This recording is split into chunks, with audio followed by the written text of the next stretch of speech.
Well, yeah, that's what I looked at. Yeah. All in mint condition. Of course you can. Have a look at some of your stuff. Of course you Come can. back off on. Yes, yeah, come over. We'll come out. Yeah. Yeah, of course you will. Yeah. You'll have to forgive my room, but it's neat enough. It's so small, but it is crap. Sorry, mate. That's all right.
What's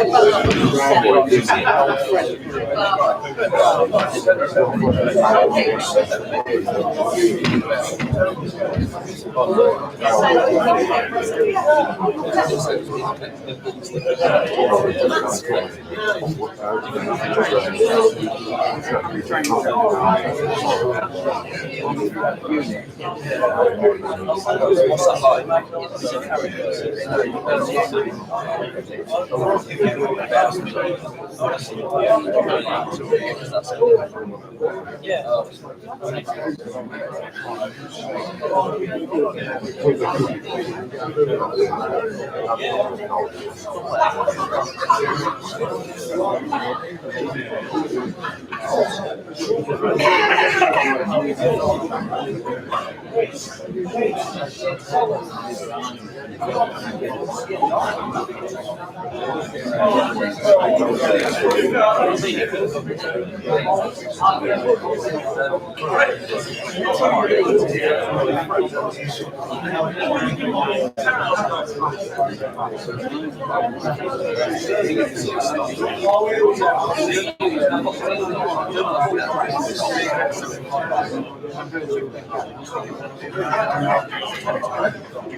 Every time we get him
Here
we go. Testing. Yes, your mics are working. I've tested. You're both on the mic. Hello, hello, hello. It's a talent standard mix of in. Good evening, welcome to tonight's Fans Forum. My name is Phil. I'm going to take you through this evening. If you have a question in the room, put your hands in the air. I'll come round to you. We're also going to take questions from people that couldn't be on the stream, so we'll keep an eye on questions that are coming in through social media as well. So we'll start, I think, by asking the top table a question each. So we'll start with Randy, Stuart Thompson. In terms of this Fans Forum, was your idea? Why decide to get so many people here tonight? Well, obviously, we've been out talking about the stadium. I've known since the day that I became this man's partner that was super important to all of you.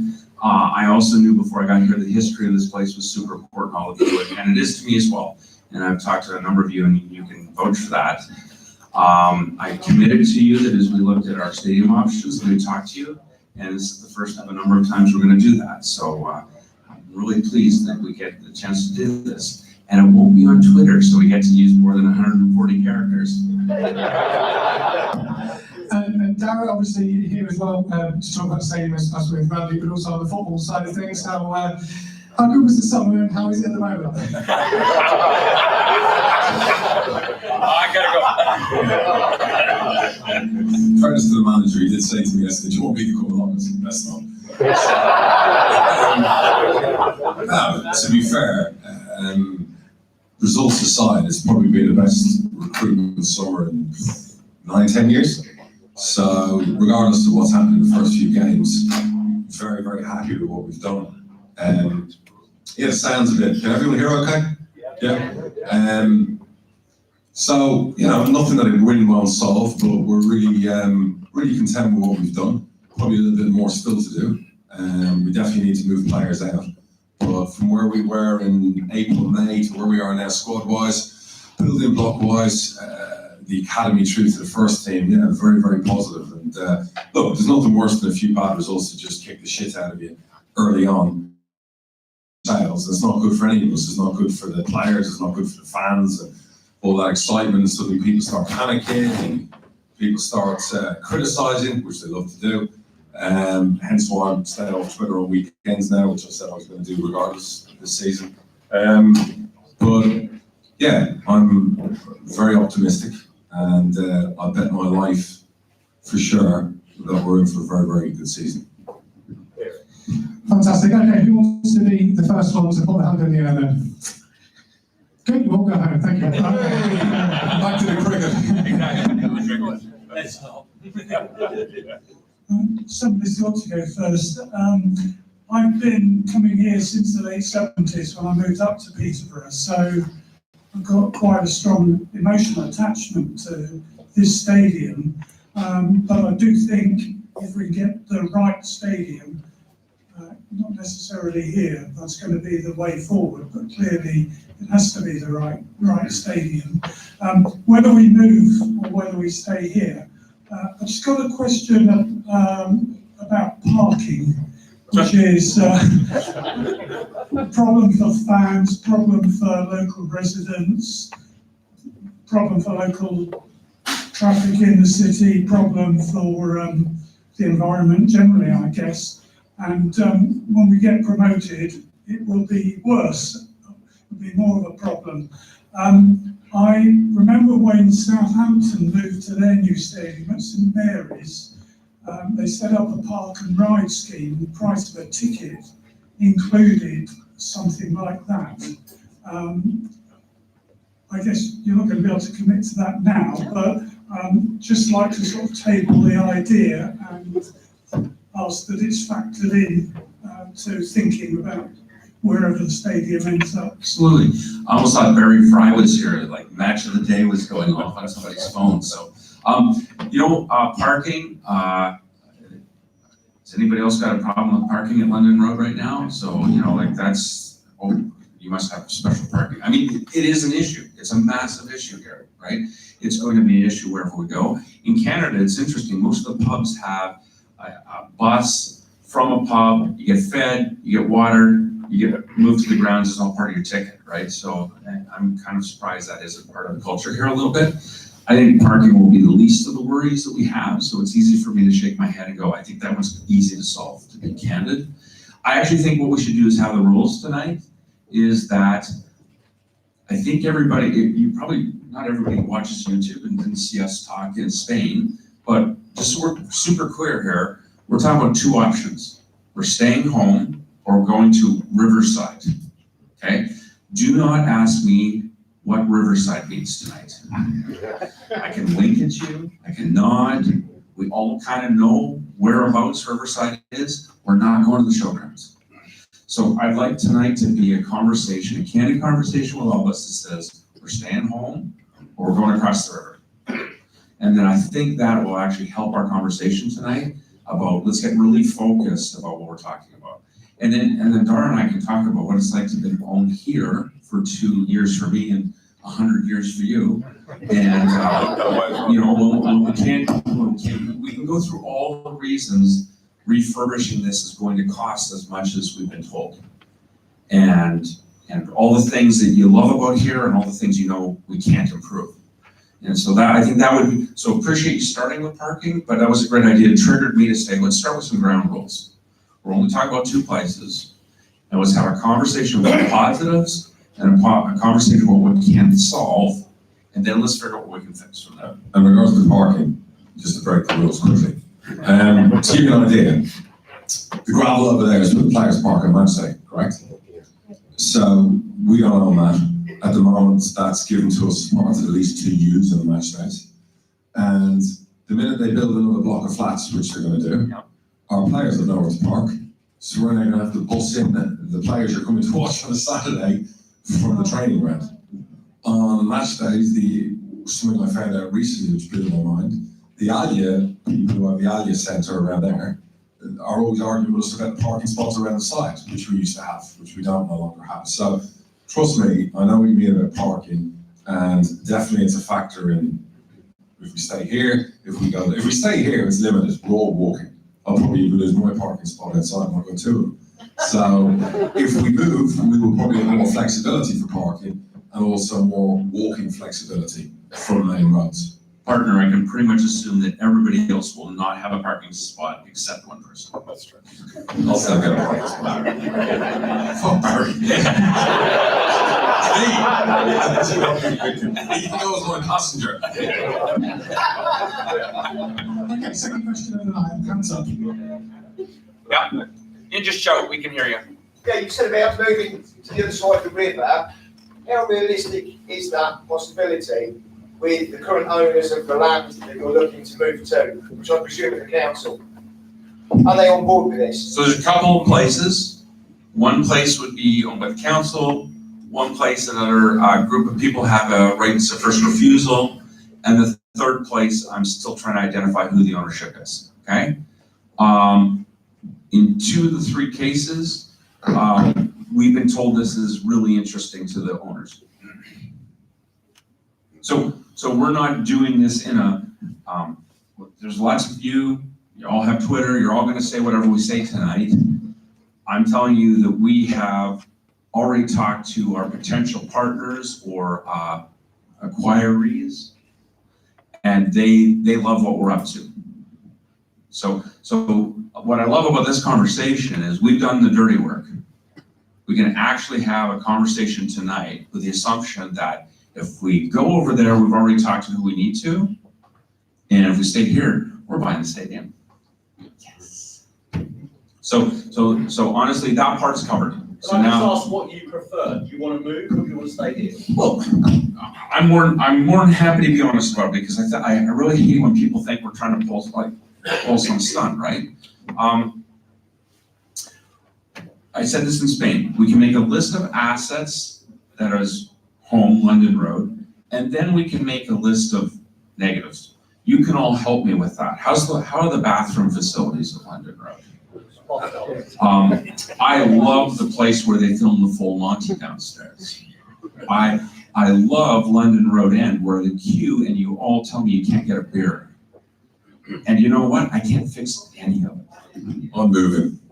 That's where I am. You recently asked fans to vote on it, Yeah. and I think it was something like 75%. And we got 25,000 votes on that great poll around.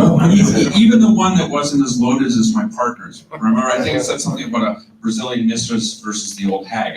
Like it was not scientific. Is that fair? I have a number of emails, and there is not one of you that has told me that you wouldn't be open to moving as long as it was walking distance to downtown. So I'm actually here tonight to hear somebody, or 20 of you, or 1,000 of you that aren't talking to the two of us on Twitter, tell us that we're wrong. And I'm more than happy. I've done this with a few of you. Peter's in the front row. He'll tell you I did this. I will tell you what I was thinking about and what our partners, as a partnership group, were thinking about. And I'm telling you, the spend would be close to 35 million pounds to make this what you want it to be. Yeah, and we argued about that. it. It was like Because we found this line. There's three versions. One was 60 million, one was 48, and one was 40, I believe. On the three. And I thought, what was your comment about the gold plates on the? I said, and that was to do two sides. And it was like, what the fuck? Madness. Well, there's a lot of things that came into play. Here's where we are, because we have to be able to buy the Devani land on the other side. That's not so easy. We've already tried to have conversations. You own land, you set your own price. They know, obviously, that it's worth something as long as the club's here. Good luck to them if the club's not here. Yeah. So we tried. That's not so easy. And Bob's obviously here in those conversations with them and the people who represent them who own all the land and the shops. They then have leases in place for like the next 12 years. So then we have to buy out the people in the leases. Because obviously we have to go out that way onto the road, wouldn't we? Then there's this stand, and we all know about the asbestos up here and the issues we've got there. And then we've got the stand over the other side, even though we would call it newish, that still needs a lot of work. So there's a lot of moving parts that go into it, never mind what it does to all the neighbours in the area and everything else. So how long would it take? That could be 5-6 years, I would say, with the permissions, the issues, the buying people out, getting people to leave leases and fish and chip shops and car washes moving. That's not such an easy picture. So look, Liverpool did it, and I guess it can work, but you got to have the stomach for it, and you definitely have the plan for it, and the money as well is not as easy to raise as it is when you're building something shiny and brand new. One thing about a North London club, like how much of the money was spent buying out various owners, various pieces of business, doing permits, getting things driven forward. The piece about doing it here is actually time as well. It'll actually take us more time to get everybody on board, not to mention to get the city to decide not to do social housing that they want to do. One of the things we were thinking about is, like, if you take the green space across the road, build some really nice kind of bridge work, cobblestone across, a little market space, little fan zone. Think of the expense to get that green space from the city. Build a pedestrian bridge across London Road. Move the two buildings. Slide around so you don't have to work with the Devaney's. Bring it back the other side so you don't have to deal with the city. And somehow bring your fans into London Road. So I can go through this all day long, and we haven't even got to actually building up the stadium yet. Because now, if we actually do work here, and the reason I'm talking like this is because you've actually encouraged us by telling us this isn't a Brexit vote. It's not 52-48 with somebody jerry-rigging some results. You've literally told us by about 80%, you understand why we have to do this. We want to say to the 20% of you, I can walk you through this. We have spent a lot of time on this. You've spent 11 years on this. And there's just so many ways. Imagine playing on this ground where half the ground is going to have to be shut down. We only play on the other half while we build out the stadium. Like, everything about this build is difficult. You guys are a little bummed out.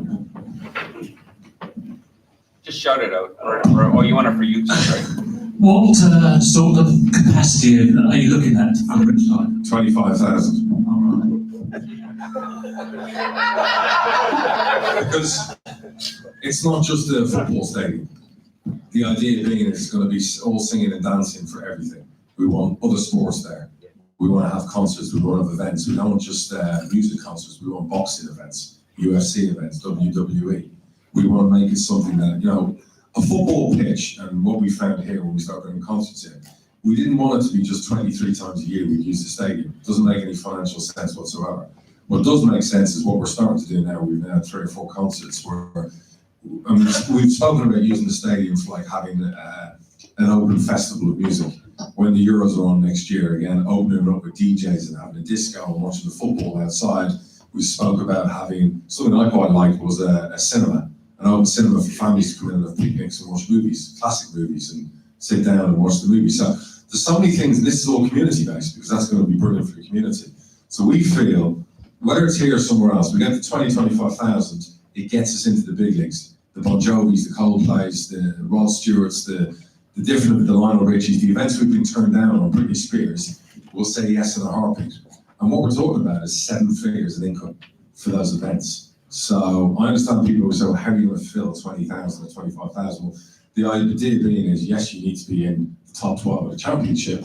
And we feel if we put the product on the pitch out there, we're top 12 of the championship, it's a new stadium, we get the average up to at least 15 to 16,000 and a 25,000 all seater.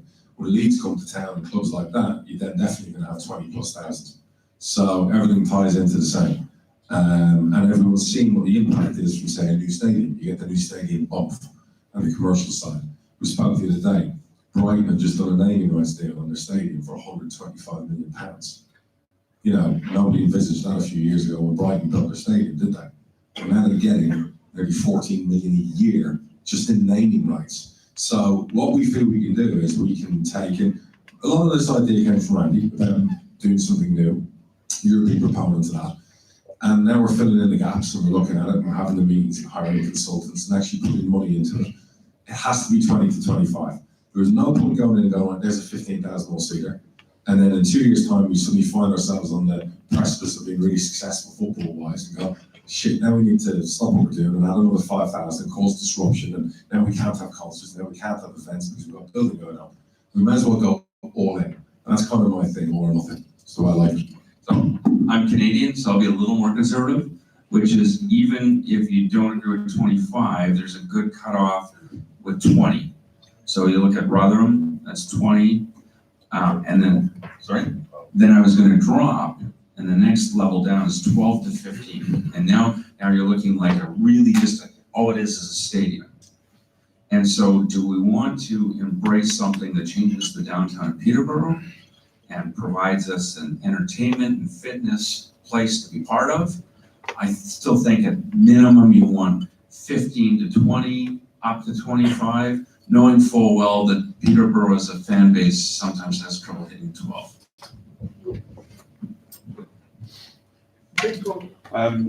One thing obviously that is coming to Peterborough is obviously a university. How big that's going to be, we don't know. But obviously you've got potential there for more revenue from people coming in. We look at Lincoln City. A few years ago, they were getting 4,000 or 5,000 gates. They're now sort of getting 8 to 10. What's your mindset with that going forward? So really, I think the reason the city, I think, is willing to talk about us on the one piece is that, Quid is they need a university, and quo is we need a stadium, and we've come up with a plan for them that would actually give them what they need, give us what we need, and keep a whole lot of green space in the place that you're thinking about. How's that? Yeah. It's really cool. If it was all agreed that we move, how long before we play our first game then? So we're smiling at each other because we're super aggressive, and we're thinking about our third partner who's not here. So do you want to say it or no? Ideally, reasonable, you want to say 3 to 4 years. And then obviously, the way the world works, and with things that can go back on you, it could be 6 years. So there's no point making any promises. All we can do is plan on what we're doing, fulfill the promise of acquiring this place, get on with making the plans financially on both, staying here, moving, and then once we decide which one we want to do, full steam ahead. The one thing you've got is with 3 of us as partners, and even though Jason might be a little bit more conservative than say 6, 7, 8 years, he's super aggressive as well, like us. He just won't be as vocal about it. So we want to be there as quick as possible. That's a great answer. First question, are the 3 of you going to hang about for them 5 to 6 years? They're asking you if you're staying. No, if we don't win on Saturday, I'm gone. It's a long goodbye. Honestly, Ronnie, I'm home. Back to the States. Have you already got a buyer for the Sorry? Have you got a buyer for the road already? A buyer? We're the buyers. If you move. No, we haven't even, we're buying it, so we haven't even, I know people think, Western Homes and they sponsor and they must be building it, they must, nothing to do with Western Homes, got nothing to do with this. So what's going to happen to the road? So, well, You can answer, I can answer. yeah, of course, absolutely. As long as we take the football to a new stadium, what will happen to London Road is it'll be probably the most beautiful penthouse apartments I've ever built. The answer is, we don't know yet, because again, this is preliminary. What we're trying to do, and Randy's right, we're trying to have as many meetings with fans as possible, so you can't turn around and say, well, you never consulted us, you never took us into the decision, and whose choice was this? We want to do our feasibility studies on all options, but the first barrier is buy this place back. Once we can do that, that puts us in a position then with a lot more strength to go forward and do the other things we want to do. Down the line, if we move from here and go to a new stadium, this is going to be like the rest of the city, it'll be developed. That's the honest answer and transparent answer. And by the way, what has to come first? The new stadium or changing London Road? The answer is, we're gonna do the new stadium. This is the end of the project. Yeah, this is last. So I'd love to tell you I got some nefarious plan on how we make billions. But that's. It's one dependent on the other. You get used finances to build a new one, then sell this. One of our consultants asked us today, why didn't you just go ahead and just do the embankment deal with them doing this stuff? Embankment deal, the riverside. We want to dump this on the camera. This isn't live. This is not live. What you're saying is, if you're saying, can we still do a new stadium, or do we have to sell this first to a developer or build houses? No, we can do a new stadium and still have this playing football. So we can have that getting built while we're still here, and then the minute we move over, and last person to lock the door and turn the lights off that leaves here, which is ideal. So we don't have to be like a Brighton where you're playing in a local pitch or a Rotherham that was in a hockey stadium or whatever else. The ideal thing is we go new, we stay here, we carry on, we build new, and then when we're ready, we'll then tell you what we're going to do with this place. But really, if we're going to swap you from an old home to a brand new home, I don't think you're going to give a shit what we do here. Being honest.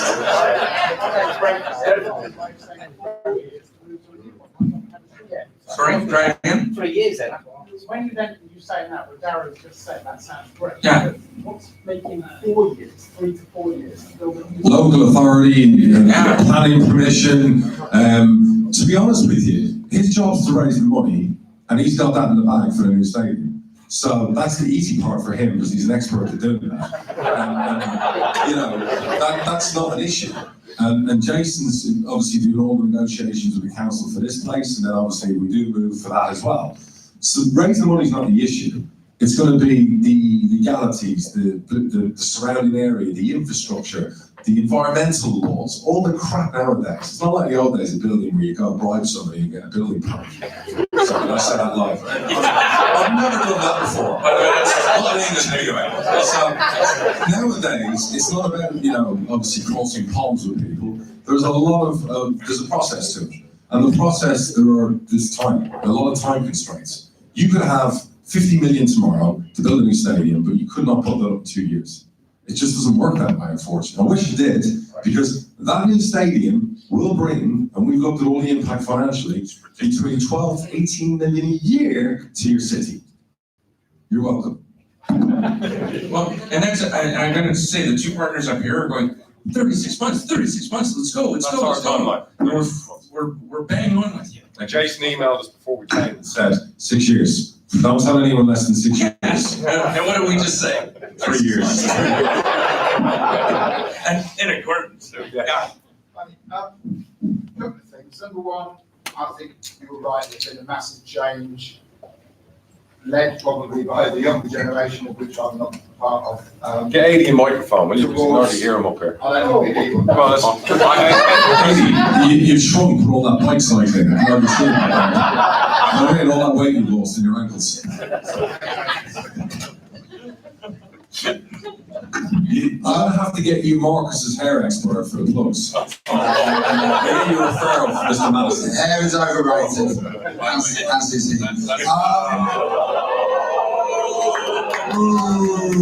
Anyway, no football tonight, it's all about the stadium. You open the door. Football's welcome tonight. Listen, in fairness to Magic, he's only played what, really, one game? One assist. But anyway, carry on. I've got it. There we go. A couple of things about the impact of Riverside. Sorry. How dependent are you on the city council or whoever would be doing it, doing the university? Because I have more confidence in you than I do in the city council. So I believe that as long as so let me think about this, like, we've got to stop joking around about the things we say. He's glaring at me, actually, which is aggressive. We can do what we need to do as long as the city follows through on what they said they would agree to. We can make them really happy with the plan we've laid out for them, which will give them everything they want if they let us go ahead. I can't think of a better way to say we can help make their dreams come true as well. Whoever finally approves all of this from within the city council will go down with legendary status. Forever. Put it that way. So everything we planned and everything Jason's negotiating at the moment, and all of that comes to fruition, whoever is the final person who approves it, Mr. Holdridge, or whoever it might be in the council, will be remembered in 200 years in Peterborough for doing it. Because it'll be the best thing, the most iconic thing that Peterborough has done, no disrespect to some of the things that happened here, in years, what we're talking about. I think a cathedral might be a big deal, but let me add to that. Actually, what you said was brilliant, so it made me think about it. If the city is not ready to do what they can do when we allow them to do it, that is not my problem. Okay, so reading between the lines, if the council prevaricated so much about the university, which they are loath to do, have done historically, because most cities were building their universities decades ago, if not a decade ago. So if they prevaricate about that, can our stadium, the stadium, be built pre the university? Yes, correct. But we want to be the ones who help deliver that uni. In fact, we have a plan that we can actually help them by developing our plan with the stadium and the ancillaries, I'm going to call them. The ancillaries can actually help the city have a university earlier, if they want. Okay, and my last question, because there's lots of people who might want to ask some, is you mentioned earlier you've got 2, possibly 3 options, whether that be investors' sites. Are you talking about how to fund it or or where we're going. Well, we'll break it down then. If we say sites, so one connected to university, correct, effectively. Two, without university, with the university to follow. Correct. Is the third one in a different location to those first two? Riverside is a long It stretch. is. It ends in Yarmouth. So, You knew I used to, Yarmouth FC. you knew I used to be in politics, right? So in the fullness of time, minister is the right answer for that. Okay, so it's a long stretch of Riverside. It won't be the showground. And part of the reason we get to talk so definitively with all of you tonight is you were all crystal clear. It has to be in whatever's called downtown. So I'm going to give ourselves a broader girth of what downtown means that you probably would, but it's not going to be in Yarmouth. Although you can't say where it's going to be, can you give the outer limits of where it might be? Are you there? What you say it's going to... Oh, sorry, we've got three coming in all at the same time. So these people... It's not going to be miles and miles away from here. There, yeah. Well, listen, it depends what you define as walking distance. Yeah.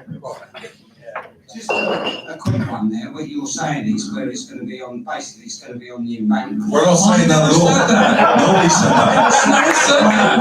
Randy's evil twin said that.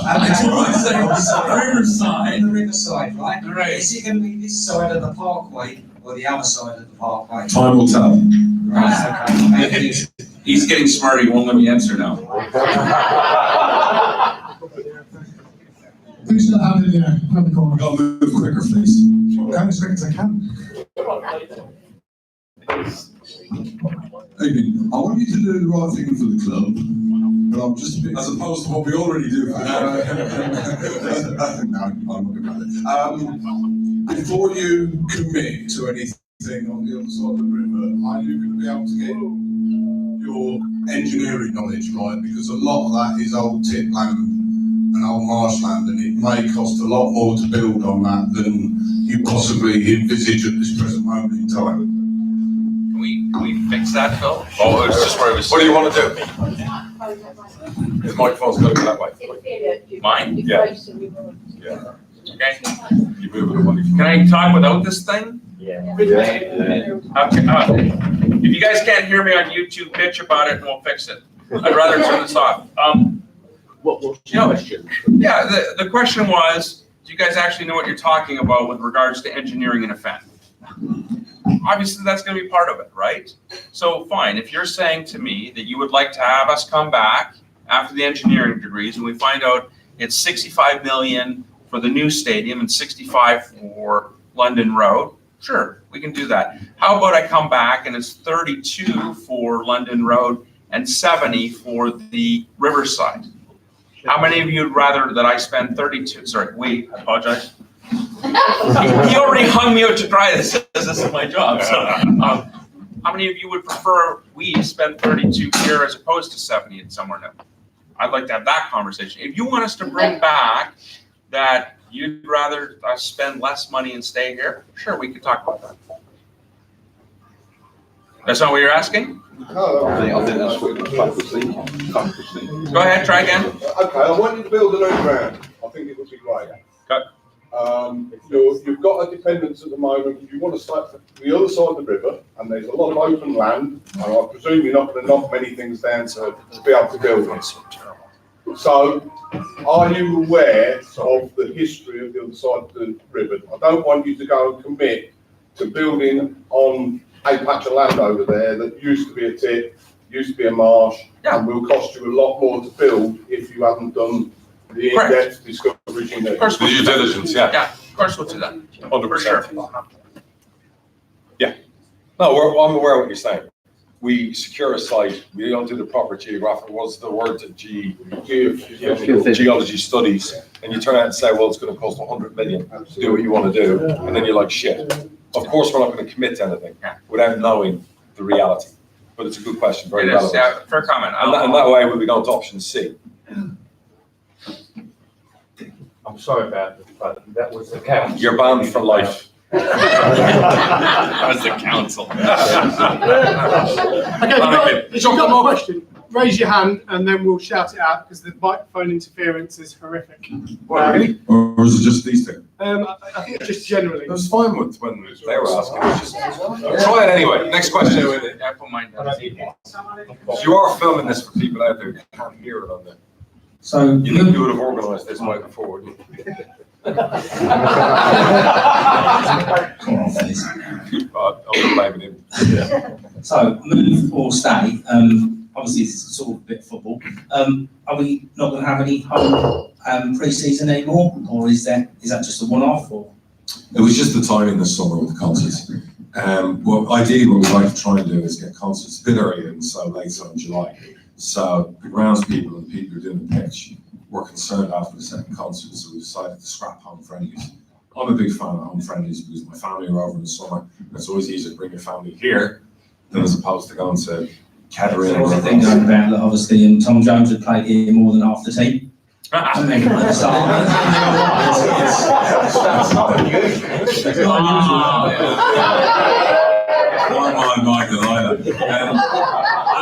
You're absolutely right, you know, and it does help if your team know the home ground, and it was a concern. But we've got the other side of things as well, is financial fair play. If we don't get the revenues up where we need to be, we can't bring the other player in and put in. So it's one of them. It's a lesser evil. Hence, the stadium kind of solves a lot of those issues. You and I are sharing mics now. Yeah, no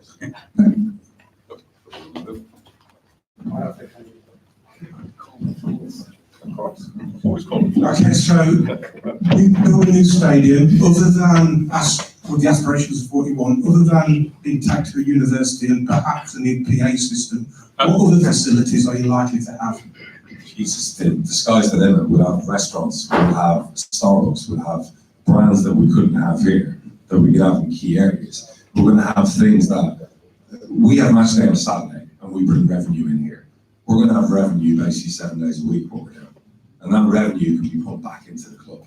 They're going to bring in tech stuff. They're going to bring in so many other facilities. We're even talking about building a smaller 2,500, 3,000 capacity situation for the nights we have. You know, we do these sports nights and we go to hotels. We pay fortunes to hotels to facilitate Gaza coming down. And we make as a club maybe 15 grand. If it was our facility, we'd make 40. So 40 grand by 10 is how much? It's 400 grand. So we do 10 events a year and bring an extra 400 grand in. Right now, let's put it this way as a business. Typical League One club, our size, turns over £5.5 million. Peterborough United turns over 10. The reason we turn over 10 is why? Buying and selling. We sell players, it's what we do. We trade really well, we do a lot of deals, we do a lot of commercial stuff, we brought the concerts in, our commercial department's a thriving commercial department, as opposed to some of the cynics out there. So our turnover is way up on what a typical club our size is in League One. That is a credit actually to us as a football club, and we don't get that enough. So we're nearly in those double digits of like 9 to 10 million turnover. This year, I think we calculated at 10.5. So going to a new stadium like that, let's say we were in League One and touch wood or not, when we go to a new stadium, so we'll have myself at that stage, you would turn around and say, our turnover in League One in a brand new stadium like that would be more like 14 to 15 million. That suddenly puts us in the Sunderlands of the world and the bigger clubs that sometimes we can't compete with. So it's all about what we can do non-match day and that revenue. And that's the key to building or staying here or building a new stadium. Question. Let me pile on that for a second. As a fan here tonight, you're going to be thinking about the club and the stadium. Imagine thinking about it, you're doing this amazing redevelopment of the city. Oh, and there happens to be a stadium. So when you think about it that way, there's so much we can do just for the city of Peterborough that involves not just, the conferences. I don't know how Coventry screwed it up. I can't take that off of YouTube. I'm sure that's going to be all over Twitter. But you have this amazing conference facility there. You can run concerts there, and somehow the club got lost along the way. The revenue from running a business there should have driven the revenue for the club, not the other way around. The club is, what you've done with the players here, what Dara's done for 11 years is carry this thing on the back. I mean, if this was run like a business where you have, I mean, a leisure center, pubs, a tech center, a convention center. We saw a study a couple of days ago where one football club went from running 42 events a year to 330 events a year. And they moved their turnover from 400,000 just in food and beverage to 4.7 million. What would that do for financial fair play? So the thought process is the business around the stadium becomes almost more important. What's really cool about the partnership is, Dara's always said, he's the guy on the football side and he's doing a hell of a job. He doesn't need 2 Canadians on that help. But if we can actually bring that kind of revenue, drive our financial fair play up, we can do what we said we want to do in the championship. And that's going to be because it's not just about the stadium. So I want to get excited about that. Absolutely. The question regarding the journey, you talked about the ambition is great, but you're talking 20 million, 25 million pounds, right? Or more, okay. I know there was some discussion about external investors being involved with this process. Right. They're gonna have to wait a long time for that money, that return. And about, where's the debt gonna sit? Where's the debt gonna sit in this transaction and along the journey as well? Not on the club. Oh, so I'm going to try to do this short. And so let me tell you the way I like to speak. And again, it's probably the training. I'm going to give you the 30-second answer, and I'm not blowing you off, okay? So if you want to drive deeper into that, I'll take the second question. And if you want to drive further, we can spend an hour on corporate governance and how funds and fund management work. So I'm here all night, okay? The shorter answer is, we have made a determination to separate, that's really what you're driving at, is why is this going to be separated from PUFC? Why are we going to do it in a separate entity? I'm actually kind of surprised you're all asking that on Twitter and email, and it came up a lot at PISA. Imagine a train, when it's going off a bridge, and one train car pulls the rest of the train cars into the river. We've been enough, you and I have been involved in enough businesses where you want to be able to, at the right moment, if you need to separate the carriage, you need to get the carnage or separate the carriage. That's literally what we've been thinking about, and it comes from our business experience of knowing that, quite frankly, early on, one of the reasons that Peterborough got themselves in so much trouble was the rent agreements and some of the business stuff started to pull the club down. So we're trying to do the right thing from that way. What also means that by doing it as a third party, the 3 people don't have to stand around, pass the hat among the 3 of us. Because I think you'll all be really disappointed that the 3 of us aren't going to be paying 40 million quid for a new stadium. Is that fair? Right. You want to do it? Okay. So then, We'll sell 2 players in the championship. Yeah.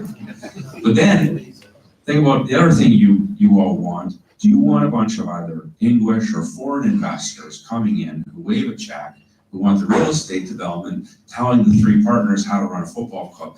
We're all egomaniacs. He's not by himself. So what I'm saying to you is we don't want anybody telling us what to do. So the structure we're picking is to put the investors in a bucket. They can have a part of this. We actually can use yield on an annual basis from the different places we've created revenue to actually provide them an annual return, and then at the end buy them out, or they can sit in there and just have an annual return. Again, I can go longer if you want. The accountants in the room are already scrambling. I'm just saying there's a lot of reasons we've thought about this as to why you want us to separate this from the football club. If you don't believe me, let's keep going on this tonight. Yeah, and you want all of that on us, not on the club. If God forsake any reason you can't give the returns to people you put in, and we're all putting in as well as investors and whatever else, but you don't want them to get angry at the club, going after the club. And in this way, they can't. So the club's protected. So the whole idea of building new and getting a stadium in place is not just good for the city, it's not just good for us, we're not just doing it for the kindness of our heart, we're also doing it to being able to invest a lot more in the football club. If we can get the football club to where Brentford are at the moment and on the up and in the right stage, where our playing assets are worth 50, 60, 70 million. Brentford have just cleared 50 million in this transfer market based on our policy. And the reason they've done it is because on those numbers, it's in the championship. We're turning down 4 and 5 million in League One. We've been turning down 15 and 16 million in the championship. So 2 players alone wipes out any external debt to any investors if they want out or if they want their money back. But the reality is, the turnover and revenue that will come from a new stadium and all the ancillary revenue from around it, the restaurants, the cafes, the concert, is more than enough to satisfy returns for investors. And none of those investors will want out because they'll want their annualized return. They won't want to give it up. And these guys have done this for a long time. Yeah, actually, the last, this is longer than 30 seconds. Yeah, I guess the other reason, to be blunt, I guess is because I'm comfortable with it too, right? I run Dragon's Den in Canada. I have 150 members in my angel group, if you don't understand the language. But if you've seen the show, that's what I do. So I basically am responsible for making 150 people who built businesses happy. And Jason and I run a number of funds. All of our investors are super happy, and none of them have voting control on anything we do. They're just happy to get their 17% a year. Thank you very much. Moving on. Yes, that was a shameless plug. Please talk after. Right? So you can create a structure where they're happy and stay out of the way. What do we want? We love the club. We want control. We've kept control. That's what we want. And we want to do more. Like we would have done a lot more this window. I'll give you a little insight into football and transfer business and everything else. People always moan, why are we signing more players? Why are we doing this? Why are we doing that? Last week when I got the Josh Knight deal done, and I dealt directly with the director of football at Leicester to get it over the line. Got it done late, got it done. And I'm driving down here for whatever game it was, and Dawn, our finance director, rang me and said, no, she sent me an email. I'm driving in the car, and the first line of the email was, the EFL have turned down the registration of Josh Knight. Well, my chief of transportation, Bob, will attest to this. I just screamed in the front seat, and I didn't read the rest of the email, so I made a phone call. I'm like, what do you mean? So no, you read the rest of the email, it's fine, we thought about blah, blah, blah, blah, blah. And so I was about to tell them that we're selling that gun on Monday to let it through, because that will free up the space in the financial fair play. So they approved it. It shouldn't have been, but luckily because we've got the deal going in hand, and that's not about us not putting money in or whatever else. That's the rules, the law, the 60% rule. There was no way around it. That's just the way it is because of our gates, and it's not having no fans because we've had the first game, regardless of the result, what an amazing turnout from our fans. Our fans are doing their bit, and they'll do their bit on Saturday again. We're getting the growth there in the gate. But the problem we've got is wages are rising. To bring in the Beavers of the world, to bring in the Ilka player we're bringing in, to pay loan fees for Josh Knight from Leicester, where you're paying serious wages because Premier League clubs don't do you massive favours. So to get all those things through on our gates, it's proven really difficult. These guys will tell you, my matriculation this summer, if that's the right word, of trying to stay within financial fair play while we're bringing in and signing Boyd and signing Beavers and doing this, and we still haven't moved that player on. Trying to get the deals through and agree deals and squeeze deals to stay within the parameters. You know what it's been like. Maths isn't one of my strong suits. I'm good with numbers. I'm not a maths genius or into algebra, but it's been a magnificent effort to get the approvals and to get the deals in, because we've had to restructure deals like Bristol City with ISA and different things like that. We have to pay it this way and that way because the EFL won't let us do it any other way, which is good, by the way, for the game. So you don't have a Bury or a Bolton happening too many times. It's good the rules are in place. We're trying to stay within them. We're trying to be transparent. We're trying to do things right and proper.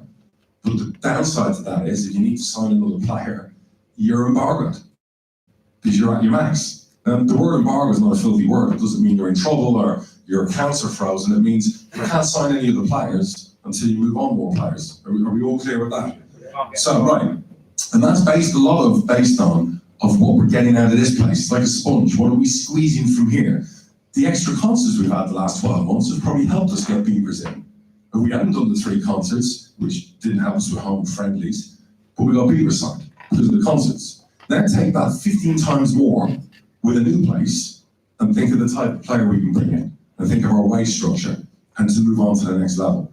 That's why it's so important, and that's why from raising the money from the football perspective, that's what we have to go for. Basically, Dora was running around all summer with a Max credit card and figuring out how to get an overdraft. And he did a hell of a job, like, I really think we should give him a hand. Don't, because it's like I'm sucking up to my partner, but he did a hell of a job with what we had over the summer. I'm really impressed. When you very kindly came up to Ebenezer's for a pizza. Brilliant night, by the way. Yeah, really enjoyed it, as did we, and hopefully it'll happen again. You sort of equated it for simplistic means for the simple people like me, as if you build a pitch and 4 stands, and each corner of that stand was, and I say this, not you, 180 apartments, the other one's a sports centre stroke casino. Bloody cathedral ever let that one go. The other corner's an office building and the other corner's another. None of that's connected to the football club. So we don't give a monkey's toss whether he doesn't sell any of the apartments. He doesn't give a monkey's toss whether we're top of the league or bottom. So if I've got that right, that might be a more simplistic way of saying it. While I'm on the subject of the stadium, Darryl, you mentioned earlier, Freudian slip or not, all-seater stadium. I think I know the answer to this, but you know what I'm going to say. Safe standing stroke, safe seating would be an integral part of it. If we're allowed and we put in a few thousand, we'll do it. Knowing the football league, or the FA, more to the point, and knowing this knowing this government, the chances of them having the guts to just take on board that safe standing is absolutely safe and has been proven all over Europe and other parts of the world, and indeed in this country, would you be prepared, costs permitting, to go for it anyway, even if you couldn't put it into use? No. Would it not cost more to retrospectively? No, because I ain't sitting. I'm a fan of it, and I think you should be allowed it. But we're building a shiny brand new house. Why build a room you're not allowed to use? I understand what you're saying, and if they go and change the law before we do it, hopefully they do, and it's looking that way, we'll do it. But it makes no sense whatsoever to waste space, because we're hoping to be at the top end of the championship, to be told that's closed all the time. To use that analogy to the nth degree, and obviously it would be dependent on time, so if you had good information at the 18 months, it might be worth a gamble. I'm saying you have that spare room as a cinema room, loads of plug sockets and everything, but you just can't use it as a cinema room. Nothing's settled. I'm shit at analogies. So you are. You are. Nothing's settled right now.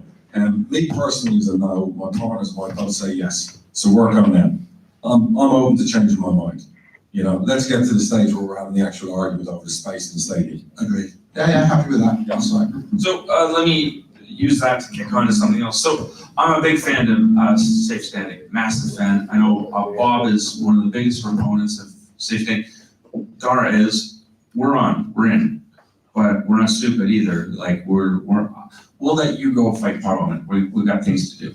So I'm massively on the page, but I was going to turn the page and I wanted to talk about, okay, if there's somebody here who would still like to talk about, please don't move. I'd like to hear from you tonight, okay? Because the next thing I'm going to say is, okay, let's go to the next step here. Is everybody okay with that? Because the next step says, now let's have a fan forum about what do you want to see. And here's how I've couched it before. You can give us the Maserati, and then we'll carve it back to a Lada, okay? So we might as well throw the Santa Claus wish list of things. I think Arsenal did an absolutely shit job of bringing Highbury to Emirates. And I want to make sure London Road goes to the new home, and it goes properly. We're never getting an Arsenal player on loan ever again.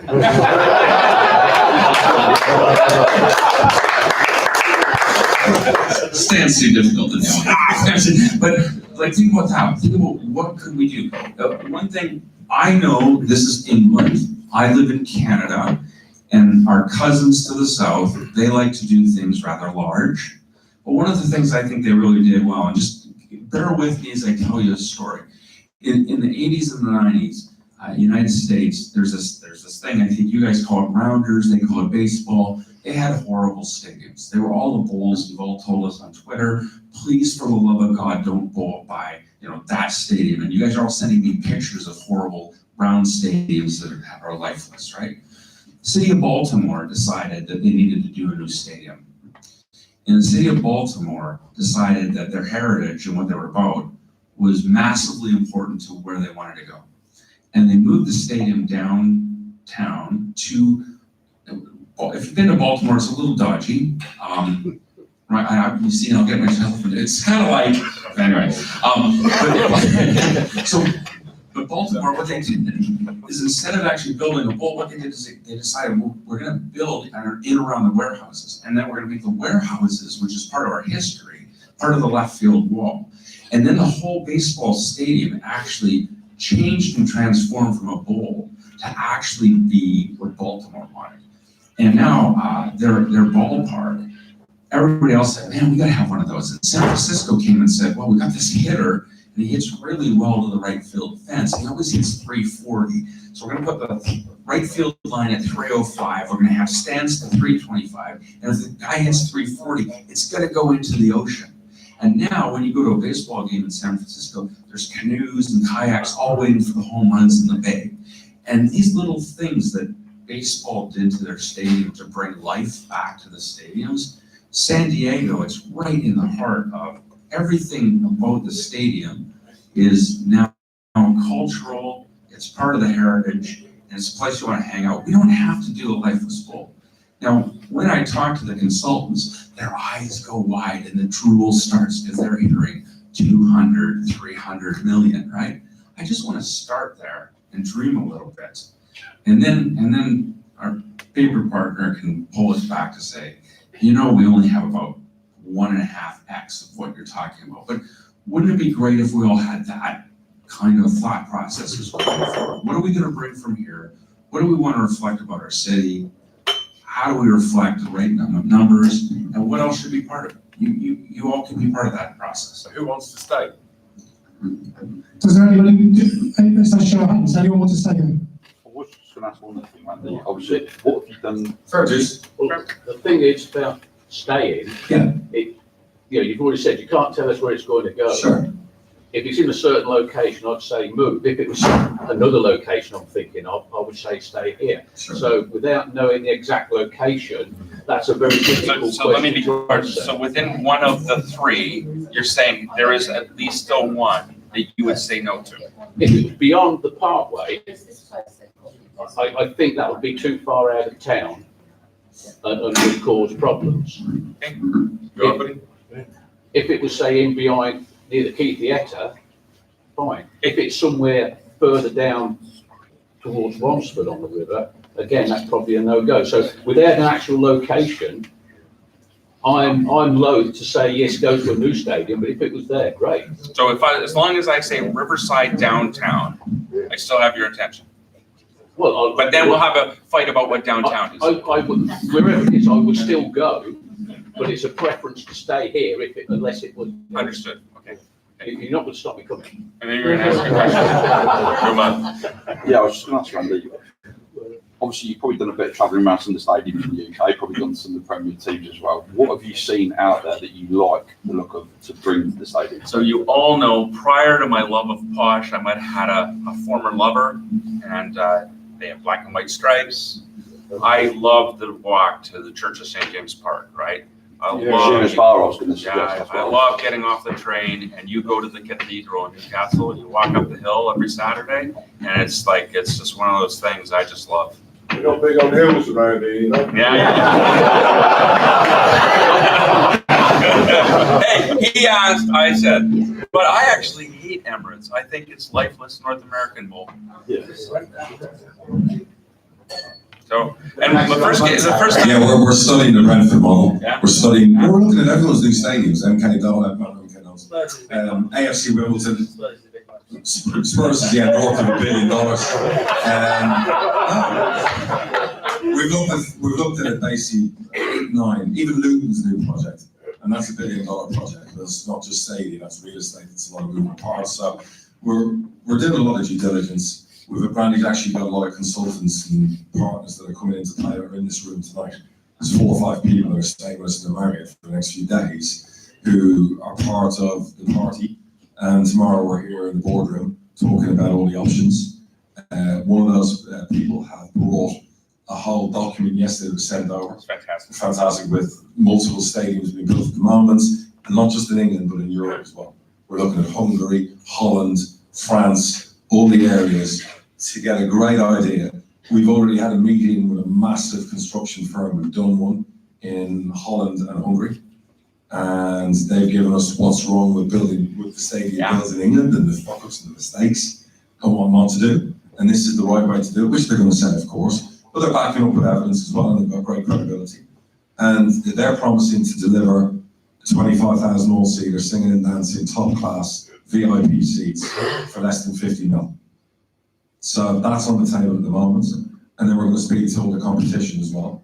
And we're going to get 4 or 5 of them in play. So it's all in play. And the 50 number includes some of the things we're talking about with food, beverage, facilities, everything. Broadband. Yes. Real Wi-Fi. I have a problem tonight connecting to the Wi-Fi. The training ground, fantastic it is. Have you made any plans for it? Are you going to leave it where it is or remove? No, leave it where it is. The training ground. You said leave it where it is. Is that not? No, we're not leaving it. No, we've just signed like a 25-year lease or whatever else for the training ground. Right, so it's staying wherever it is. Yeah, we're putting massive. It's a fair question. What we are doing, and it's actually one of Jason's pet projects, is we've already spent probably near enough 2 million on that place to start it, since we acquired it. The plan now going forward is to put in, obviously we want to do the dome. We want to do another special pitch like the 2 we bought last year, one that'll be for the under 18s only. We want to do more facilities inside that houses the first team staff and also the foundation. Put in a gym, another gym, hydro pool, all those things we want to do and spend money on to make us better as a football club. That's in the plan as well. Will there be little training pitches around, like if you go to Barnet or what's the other one? Ronnie, they've got the ones and you go there for a match day, little kids in there, hundreds of people on these little training pitches. Is that will that all come in? Things like that are in plan. The one that you've seen recently with the open day for all the kids, there's a lot of kid-friendly activities planned. And I'm going to say, I'm going to sell them out. If he was here, I'd still sell them out. He'd go, oh, great. Send the email to Jason. He loves this project. So the kids with Darren Ferguson Day, that was awesome. And so Jason loves this stuff. Any ideas that you have on what you want to see and where we're going, we're not going to say no, but we're not going to say yes. Like, if you ask us for 100 million quid for the training grounds, we'll nod and say that's nice. But like send something that Jason loves this project. Talk about the financial fair play and get an idea across the table and sort of Clay's coming and going, how close were we to letting Tony go for 4 million? Did you sit around with Ivan or Barry and say, look, it's not up now? No, we had the discussion as partners 2 weeks leading to it. I sent an email one night, I was sitting there and I knew the bids were coming in already. This is 2 weeks prior. So I sent an email. The title of the email was, what's the number? We agree on it if and if happens, because we know it's a League One club. It wasn't the money that we needed, it was the problem with the player. We were lucky in a way that the 3 clubs bidding for him weren't offering life-changing wages, because all these clubs were responding to his agent, but they weren't offering the Derby money to Marriott, from 2 grand a week to 20 grand a week. So I just said to the partners, this isn't my first rodeo, I know how this works. This is going to go till deadline day. So what's then going to happen is the player's going to possibly kick up a stink, his agent's definitely going to kick up a stink. What we all agreed on is the number, that's the right number, because I need to work on a contingency plan B. So I need to. An offer sort of coming at the beginning of the transfer window, would it have been a bit more, been like, would have got him gone? No, because we didn't want to sell Ivan Tony. You didn't want to go. He said to you, his agent, and say. I don't want to speak for the player. Okay. Let's just say me and his agent have had a few words the last couple of days. Okay. But Ivan's been brilliant. So, and that's my job to deal with agents and high maintenance people. But Ivan's been through his goals. And I understand, championship club comes in, you want to know, you want to further your career, what are they offering, blah, blah, blah. The reality is, look, I'll be really honest with you. If it was Leeds United that came in, we might have had a big problem. Because that's a club where they come in for a player, the player's going to be driving to my place up in Weybridge. You know what I'm saying? I want to speak to Leeds United. He's not going to be doing it over the clubs that came in that disrespect. But the point was, I said to the partners, I need to work within a parameter. Where are we figure-wise? Should we say 6? Are we 6.5? Are we 7? And then what I'll do is I will allocate from that. Are we going to go and spend £1 million or £1.5 million on replacement? So now I can do my work of tapping up another, no, talking to another player and his agent to see if I can get sold, can I make a move for that player last minute? That's how it works. So the answer was, that came back from everyone was that there was no real figure. Nobody really wanted to sell. So we were okay with that. And 2 out of 3 of us have to vote yes if someone goes, and we were all unanimous that we would more upset each other. So he wasn't getting sold as doing that. And then on deadline day, I knew it was coming because I was at the training ground the day before and we had 6 phone calls with 4 bids out of 6 calls. And the following day, on deadline day at 5 o'clock, I went for a walk at 2 o'clock in the afternoon trying to lose weight, so I went a 5-mile walk. And I'm out there, I've got my Beats headphones on, and my phone, I swear to you, it must have been only half a mile with Barry on the phone going, right, they're up to 3. And then 10 to win, 3.5, payable over 3 years. And then the final phone call, 5 minutes to 5, because you can still put a deal sheet in, and you can still make a deal happen for the next 3 hours, was they're at 4 up front, plus. And I just said, there's no, he goes, well, give me the figure to go back with. And I said, there's no figure to go back with. So it's just a no. And that was it. How did the George Boyd deal come about then? So the manager obviously had, brought him up much earlier in the window. And I was worried about it because of his age and also because of the cost. And we knew that he'd turned down 6s and 7s per week from Luton and other clubs in the Championship. So that concerned me. And we weren't convinced about the midfield situation when we brought in. We had a meeting about it in Spain, again with the manager. And then a couple of weeks later, as you know, we've had a nightmare trying to fulfill a certain area in the team. We got a phone call, we were going to a League One rival. And the manager obviously felt strongly that he wanted him in his dressing room. So it was the case of the 3 of us. I went to the partners and I said, look, we should do this to make the manager happy. He wants this one thing, and he thinks it's going to be good for the dressing room. We haven't seen the best of George yet. I think we will going forward now, with the way we're playing, the way we played the other night. I think he's going to be a great teacher for Harrison Burris. And I think you're going to see the past and the future right there in those 2 positions and those 2 players. So we made the investment and we approved the deal and we brought him in. Hands up.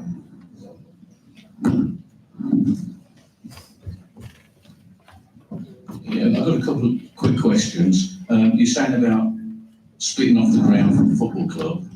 Does that mean the football club will never actually own the ground? Never say never, but I think right now, listen, I said this at Pizza, and I mean this, there's no such thing as a good decision in business. You drink hemlock or arsenic. So which poison would you like to drink? So as we're drinking poison, I absolutely know what poison and the consequences of this. Hemlock, you drink it, you die slowly, it takes 2 days. Socrates talks for 2 days. Arsenic, I just die quick, right? What I'm saying is that right now, at this moment, with the resources we have, with where we're at and what we're trying to accomplish, we think we should bring more people in, and the consequences are control, returns, and how do we keep driving forward with what we have. Imagine in 5 years that we've done really well, and we take the investors out, they go away, maybe we have another fan forum and talk about consolidating it together. I might actually still fight you on that one, because I actually don't see a lot of clubs that have a really good business, successful story that you can point to that says that corporate structure of the club and the stadium working as one. I haven't seen a lot of it work really well. But never say never. I love everyone wants, the football club to own the stadium, and that's great and that's wonderful. The football club can't raise the 4 or 5 million that's needed to buy a stadium. The bank won't give it to the football club. The 0.2% shareholders aren't going to stump up any money to suddenly have a share of an asset, are they? So the reality is, a lot of the stuff going on to buy the ground to do whatever else is raised off the back of our credibility, our financial clout, and our own homes on the line. Football club can't. Because they're obviously separate. It's not.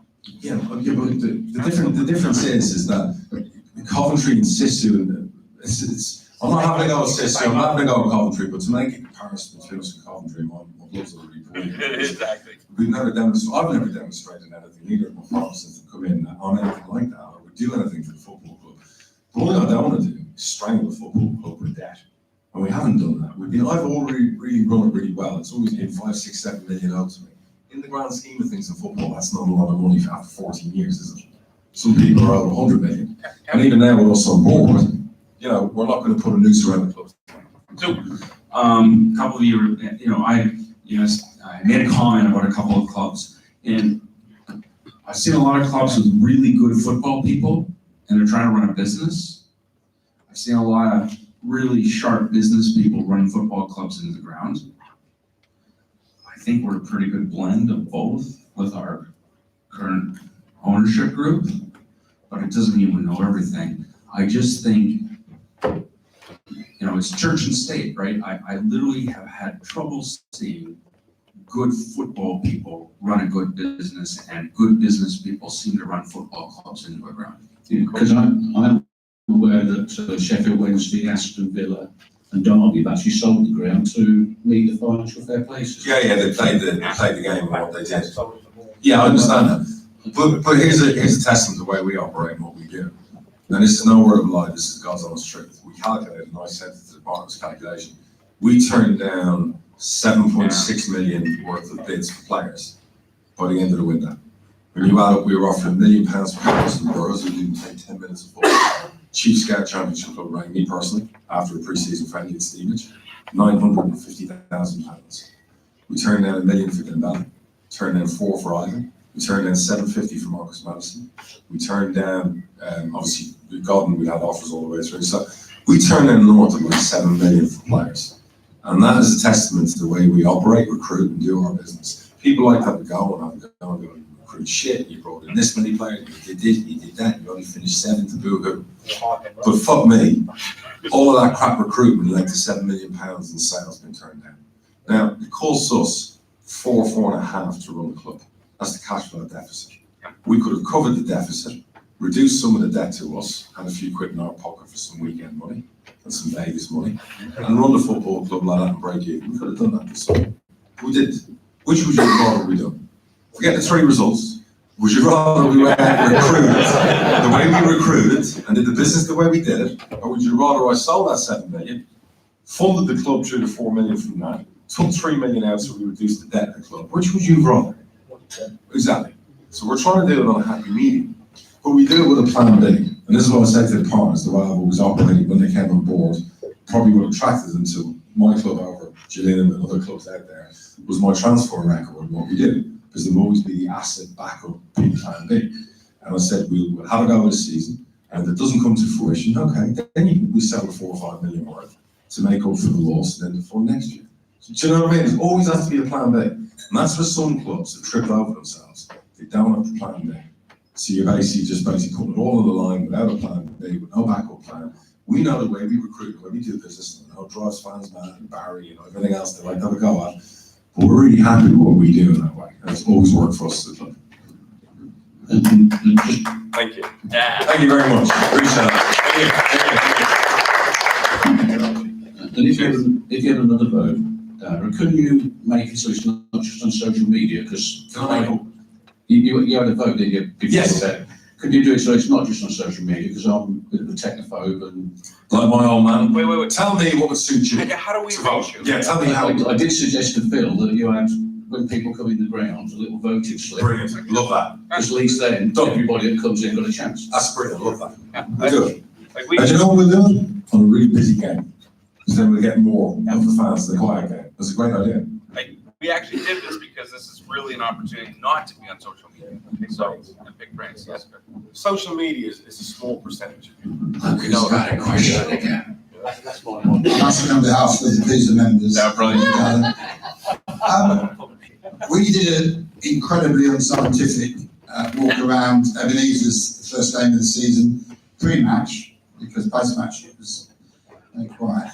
And this very unscientific little survey that I did, sitting with people who, on the night that you came along, were possibly wavering one way or another, or actually were adamant that they didn't want to leave. And it proves nothing, but I'll just mention it in passing before I ask my question. Of the 184, I think it was, people that I spoke to, 3 were adamant they still wanted to stay. Of course. They were 3 that had already said it, which you would expect, but the other 10 or 20 that said it on the night weren't of that mindset. What was interesting to me was pointing at their children, or in quite a few cases their grandchildren. They were saying that this isn't for me anyway. Not that they won't come, but they just won't come for very long. Yeah, you know, on the ages of some of them. So there is that mindset, and I do think it has changed, as I said before.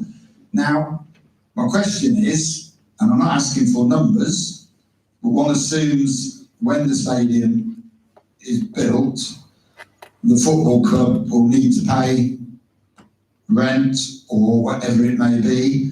Will it be as punitive as Peterborough City Council charging?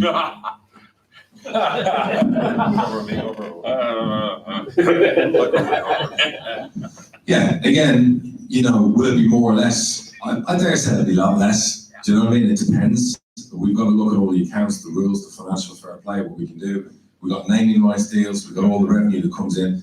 A lot of the revenue has to go to the club to help us with the financial fair play to sign the players we can. So it's not like we're raising money for a stadium and all the revenue goes to the stadium to pay off investors. There's going to have to be a quid pro quo where a lot of them will have to go to the club as well, because otherwise, what's the point of the new stadium? The club can't move forward. So it's a great question. I just can't answer what the figure is right now. What we want to do is do building blocks. We just want to get the deal done, own the place, sit down for a minute and go, right, X amount now has to go on rent, and the rental agreement has to be formalised. There'll probably be a free period of rent for the club, do you know what I mean, just for a while, until we decide what we want to do. When we move to a new stadium, it'll have to be the same type of deal. So what you need to realise is we're not doing this to build a new stadium to make money. We're doing this to pump up the value of the club by winning promotion and ultimately trying to get to the Premier League. And doing it legally. You bought me time, actually. I've had time to think about this. So here's a shit analogy for you. So we have a farm and we've got 10 cows. And see, Roger raised this. Okay, so we have 10 cows. You've got to know this area quite well now, haven't you? I'm running for election next year. We have 10 cows and they're all being milked.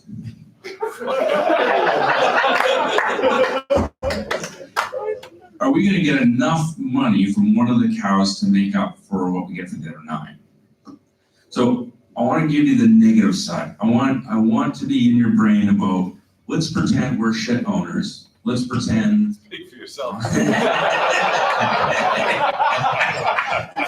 Thanks, brother. I just walked the plank by myself. So, I appreciate this. Like when we're in Pisa, I understand what the issue is. Like there's enough things in the 72 that say there are people trying to milk cash out of football clubs. I'm going to tell you, as a business person, there's way easier ways to make money than hanging around with you people. Means that polite, you I do. So if I'm trying to make all my money on a stadium rent, I have to wonder what the rest of the business pieces that we put in place. Like the whole point of having all these pieces is, so we have 10 cows. Yeah. And I just the club can grow. And the club can grow. So even if we tried to milk the amount of money you think we could make on rent, everything, all the other pieces we've told you about tonight make way more money than the stadium. So I hope that helps. I wasn't accusing you of that. No. Let's do it another way.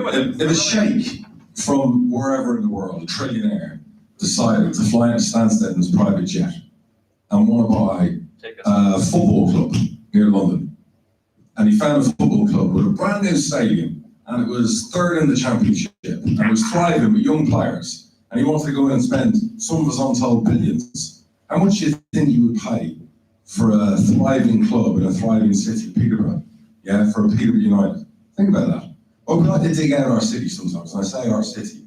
Peterborough's a great city, and it's a city full of growth. And when you look at what Norwich get out of the size and the population of Norwich for their football club and the passion, I think we can replicate it and do it here.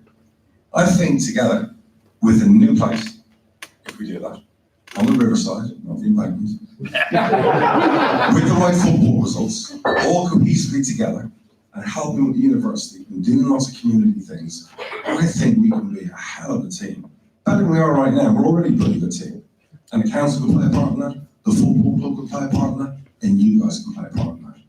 And we can really grow our fan base. Those grandchildren and their kids are a part of the 19 to 22,000 that are coming every week religiously here, instead of going to the bloody train station and leaving on a Saturday with their shirts on.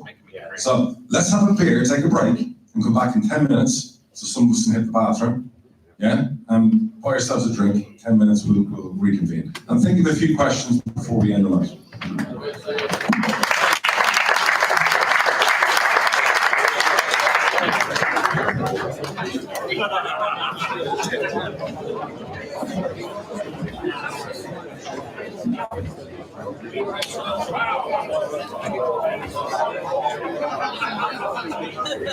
Pretty good stuff. Still great more things.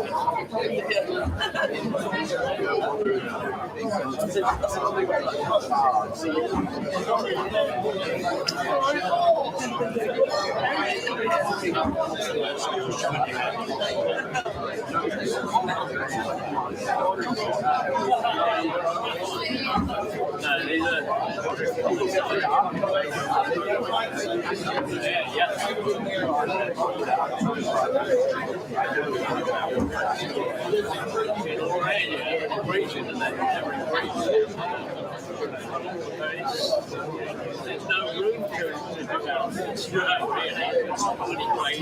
It's great on it. No, that's right.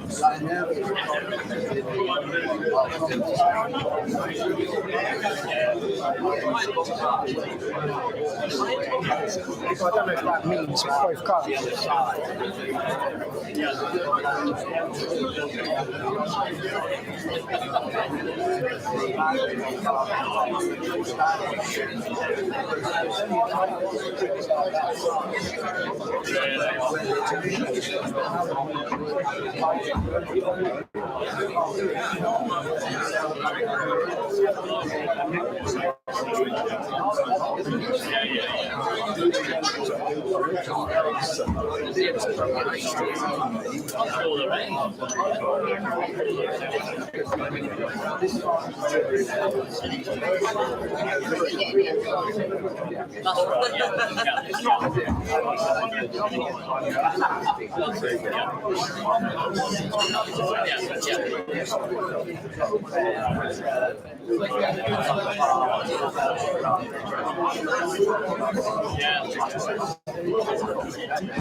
Oh yeah, right.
I'm sure we're out fucking out.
I'll get back by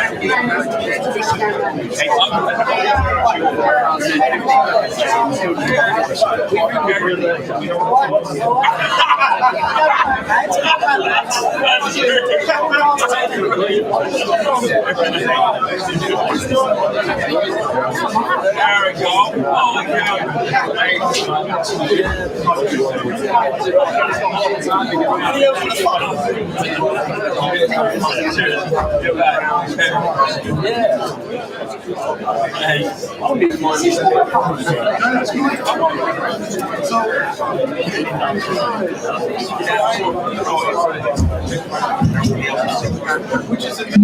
started in about 3 How you doing, mate? All right.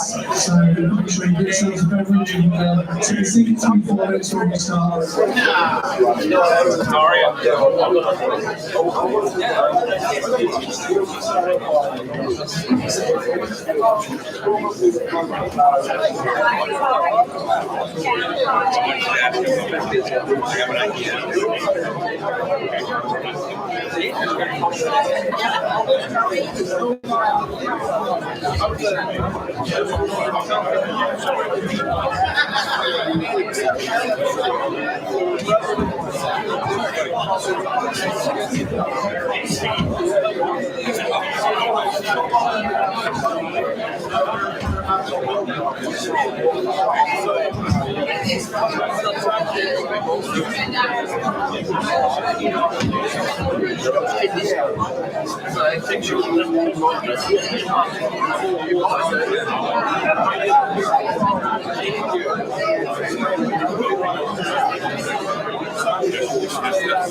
Right, we're set.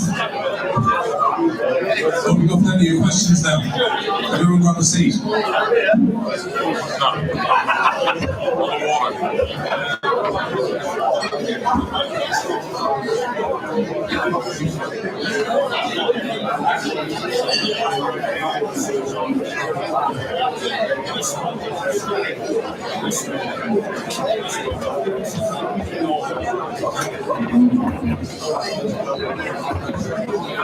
Okay, guys, if you can take a seat, we'll be ready to start.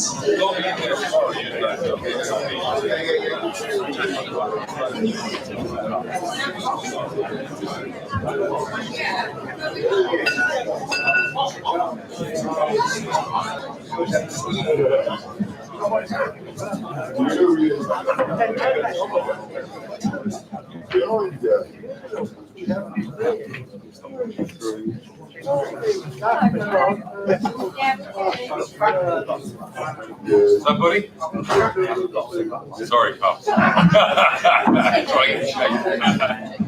Okay, we'll kick off the second half. Thanks. You've identified somebody who wants to ask a question. Yeah, so I got 2 questions, and both of the people said, I don't think I should ask this question because it's gonna look silly. And I went, actually, it's really funny.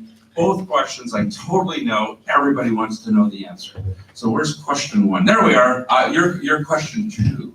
Okay, so question 1 is? The meeting tonight is about the new stadium. Right.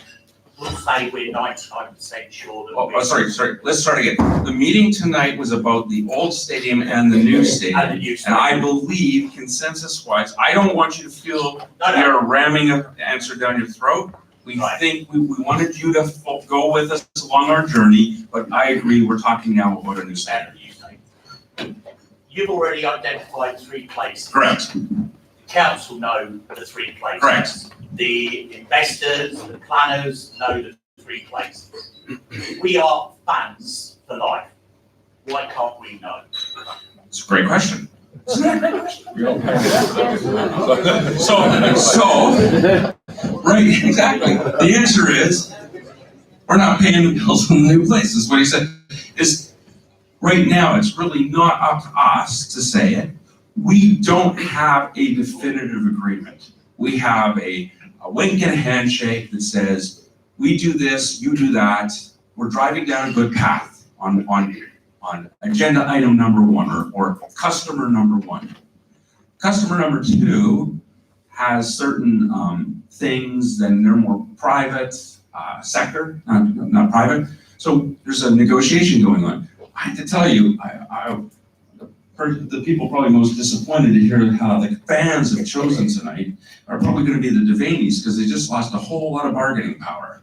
But if you don't think I want to take that bargaining power and hand it over to the other party to say, hey, the fans have all said we're coming to your space, can you sell it to us for $1? So there's things that we have to do. There's certain things that we don't want to make anybody look stupid. They don't want to look stupid. We want to negotiate in good faith. We're just asking you to bear some time with us. Things have a tendency to leak out over time. Somebody says something stupid during the YouTube stream. Those things happen. But give us some time. We're not trying to pull the rug under out from under you. We just need some time so everybody doesn't look stupid. Is that a fair answer? Yeah. Good. Okay, question number two. You need to get the mic to people who are asking to take the hat. The question I wanted to know was, obviously, with the football grounds in mind, the new one, what ideas or iconic ideas have you got to make it a ground that is the only ground in the UK that has got it? Okay. He hadn't heard the question before, and I know this man has a big imagination, so think about what you want to say, and I've already had time to think about this, right?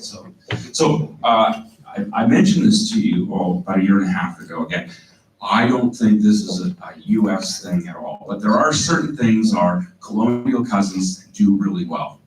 And the concept that they have in Seattle, they have this thing called the 12s, which is the 12th man. But at the beginning of every game, the 12th man is either a former player, actor, singer, songwriter, a fan that wins on behalf of the season tickets, and there's a big ceremony around the 12s flag going up. It's not the Seahawks. It's a homage to the fans. And I've really been hinting all night long. The history, I just think we've done, it's not fair. Let me pick my words better. I think we can do more to take the history we have and make it part of who we are moving forward. So I've used the word family, community before. I think there's things that we can do that brings our history with us, either whether it's in a room or whether it's a balcony. I'd like to see our signature piece be our history. Those are my two pieces. You got one? Yeah, look, you don't want to just build something that's just a square box and there's no character, there's no excitement, there's no buzz. I think one thing we all know, we're really good here when the fans are behind us. Forget about the 3-1 results. The first 9 minutes were tremendous before the 2 goals. So I said that to my missus, the first 3 minutes were tremendous. But if you think about that atmosphere was like a playoff atmosphere. And when we've got that atmosphere going in the past, when you think, and you look back to history all the time, and I want to create new history now, new moments and great moments, but some of the best games we've ever had here were with the fans on side and behind us and driving us forward, whether we were 2-1 down or 3-1 down or 4-2 down against Southampton on TV against the big club in the league, or beating Leicester here, beating Leeds. The atmosphere, the fans played into it. I swear to you, if they'd been played in empty stadiums, we wouldn't have won those games. So that's the part fans can actually play. And sometimes, I guess, because of what's happened in recent times, when we get a kick to the nuts or a body blow, the fans like me, we go into a shell and we kind of give up. Would you agree with that? Yeah. Kind of like, oh, fuck, here we go again. Well, I want us to go the other way in that and go, fuck it. We've got to get behind the team regardless. Let's not boo them off at half time in the first 45 minutes of the season. Let's recognise, like you said earlier, the 7 and the 11 have never played before. And 45 minutes into the debut, they're getting booed them off. Yeah. And something's like, shit, what have I signed up for? So, and maybe that's the new generation of fans as well. And that's probably my fault. They grew up with promotions and goals and fabulous football and everything else. We just have to get behind our team, win, lose or draw, and let it play out. And I've been as guilty as fans sometimes of giving up on managers and giving up on things too soon. And that's something I've got to probably be more grown up about, because football just gets to you and you get passionate about it. And I just want us to embrace what we have. We've got a good squad. It doesn't matter about the results, it's a good squad. We have a good manager. I don't hear about all the negative crap about it. The manager's a good manager. we're in a really, really good place. Ipswich could tank us 4-0 on Saturday. It won't change my mindset where I am with everything. I'm really convinced. Yeah? That's where we are. And we as fans, we've got to tell our kids, I know what you're saying, it won't happen. We've got to tell our kids the same that are coming to the games. Support the boys, let's get behind them, let's create that atmosphere. Let's get the buzz going. Then the next 2 years, watch us take off from Propel. Watch us climb again. And then if we move somewhere new and shiny, and we take that atmosphere and that buzz with us, who knows where we can go as a club. We've seen how Bournemouth have risen. We've seen Brentford rise. They haven't just done it through player recruitment. They haven't just done it through winning. They've done it through their fan base as well, right? And Brighton is another great example, although that did cost 140 million. But the point was, the fans came out and showed up. If you show up, eventually the players will as well. Yeah? So that's where we need to be. And it's 12's thing I love. I'm going to my first Seattle game, and his box of season tickets he's got in the next few weeks. He's bringing my wife. And we're going around and we're sampling what other stadiums are doing. And he's right. Well, me and my wife live in America, and she goes to concerts all the time. Downtown, it's called the Amway Center in Orlando. And they built this 20,000 all-seater for the Orlando Magic basketball team. And I have a box there. I don't use it for basketball because I hate basketball. I use it for all the concerts. So my kids and my wife went to Shawn Mendes. He's a young singer. I don't know who. Canadian, by the way. Oh, is he? Well, she went last week, and she took, I think, 15 kids. My kids and all the kids went, and they went along. And from driving from our house, it took 15 minutes to drive, straight into the car park, through the doors, the executive area, and to get out, she left the concert at 10 past 10 and was home at 10:40. That's like 23,000 people, right? There's so many things we can learn from what the US do with stadia. It's the same when I go to Flushing Meadows. I'm always amazed how quick in and out it is to watch the US Open tennis. 30,000 people, you go in, you go out. So we can learn from lots of things, and one of the things that pisses me off with crowds and congestion is, particularly when you're families with kids, getting in and getting out. Getting a beer, taking a piss, having some food. They're all the things, if I'm with my kids, I want it to go efficiently, quickly, properly. And the one thing we can take moving somewhere new is to make all those things better. Because right now, let's all agree, they're a hellish experience right here. We agree with that? We have season tickets at work as well. Yeah, you're absolutely 100% right. And there's no one bigger critic. If you saw the emails and correspondence from me, you can back this up. Oh, yeah. You can imagine what I'm like with a manager when we You leave. got an Irish hairdryer. Can you imagine what I'm like with my commercial and ticket department? I don't give a fuck if it's a third party that has screwed us over. Imagine what I'm like when things don't go to plan. Already, while you're all here drinking, I'm in the office, and I've already sent an email to 5 people in this room tonight about the sound quality and the internet stream not working. And how unprofessional it makes us look as a club and as people, because they've had 2 weeks to fucking prep for this event, and it's not right. Look what you just Believe did. me, but believe me and know that I have high demands, and I'm like you, I don't like shit like that. He doesn't either, neither does Jason, and it's not like I'm sitting there masturbating or twiddling my thumbs doing nothing when that shit happens. I'm all over that like you wouldn't believe. Yeah, I am a hard taskmaster. I think you all know that. So that shit's not tolerated. And I'm not blaming Chris or Dan or anyone in the departments, because obviously we're dealing with companies. What I am blaming and dealing with is how quick we respond. Because when you make a mistake, you fix the mistake. And my favorite rule is never make the same mistake twice. You do, your history. So I apologize for that screw up. It'll be fixed. We'll put it right. So right now as a club, we're having teething problems. On the pitch, off the pitch. Yeah? I'll tell you right now, as far as my witness, they'll be fixed. I have a question here. Thank you. I was going to bring it back to being positive, but I've just got this vision in my mind now about masturbation and Wi-Fi. That won't take you long.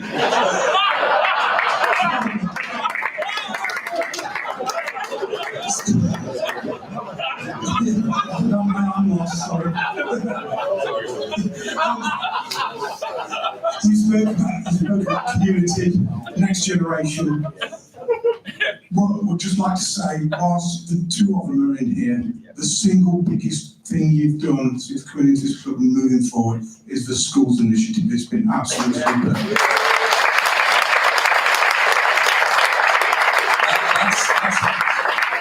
That's full credit to Jason. Absolutely. Randy agree with that. We have egos. We love to take credit for anything we can. If we win on Saturday, yeah, it's all us. But that's Jason. In fairness to him, and he's a real family guy. We're all family guys, but he is really into that, and he sees the growth in that generation. And we did fight certain things about it. We knew we needed the kids, but he's followed through. Even when he wanted the lunch for all the kids at the training ground. And I'm getting phone calls from the manager, like, how are we going to handle 400 kids? How are we going to feed them? How are we going to safeguard them? And I'm like, fuck knows, but we'll do it. And that's Jason, who wants those things driven in, and that's what I love about him. He's going to come up with ideas and you go, right, shit, will that work? And it absolutely works. As great as that is, Jason gets paid for that sort of thing. He makes his money that way. The credit doesn't go there. The credit should be acknowledged tonight. Please, Wayne and his alter ego. You're 100% right. It's a sum of all parts. And it's not that owners should take credit, because I said it recently about the bonuses we put in for the non-footballing staff. You can ask the staff who work here, now more than ever, they're getting more looked after and more attention than the football team used. The football team used to get all the attention. The guys who matter are getting a lot of attention, and rightly so. The Joes, the Phils, the Chris's, the Dawns, all the people who that way. And I give to them, I want to make them championship staff, because that also means more wages, and that makes a difference in people's lives.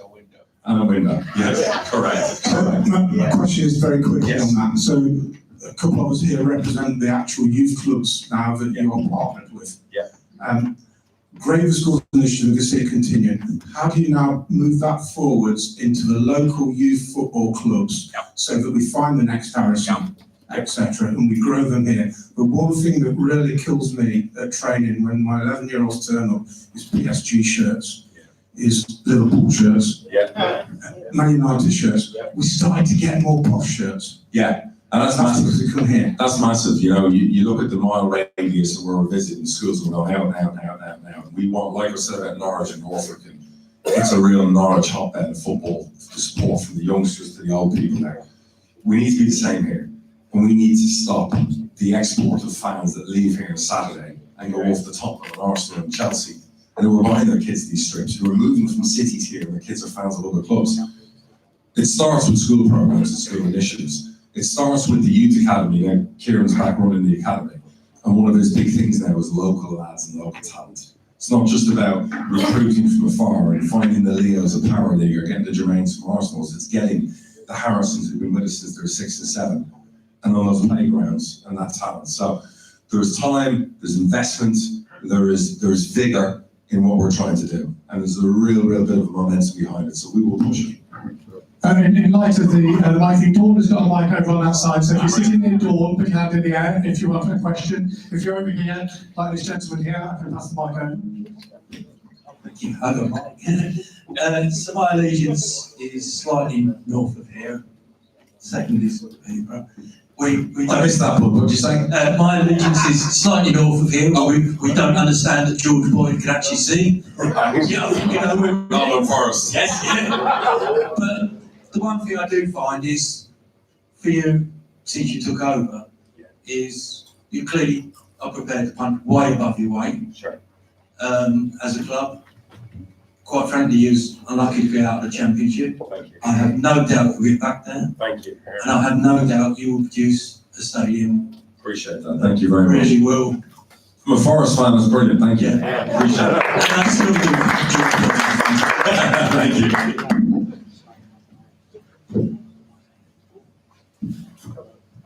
You've been very patient. Just you want to know this shiny new stadium. I apologise if I'm getting a bit excited with the hype surrounding that. Totally.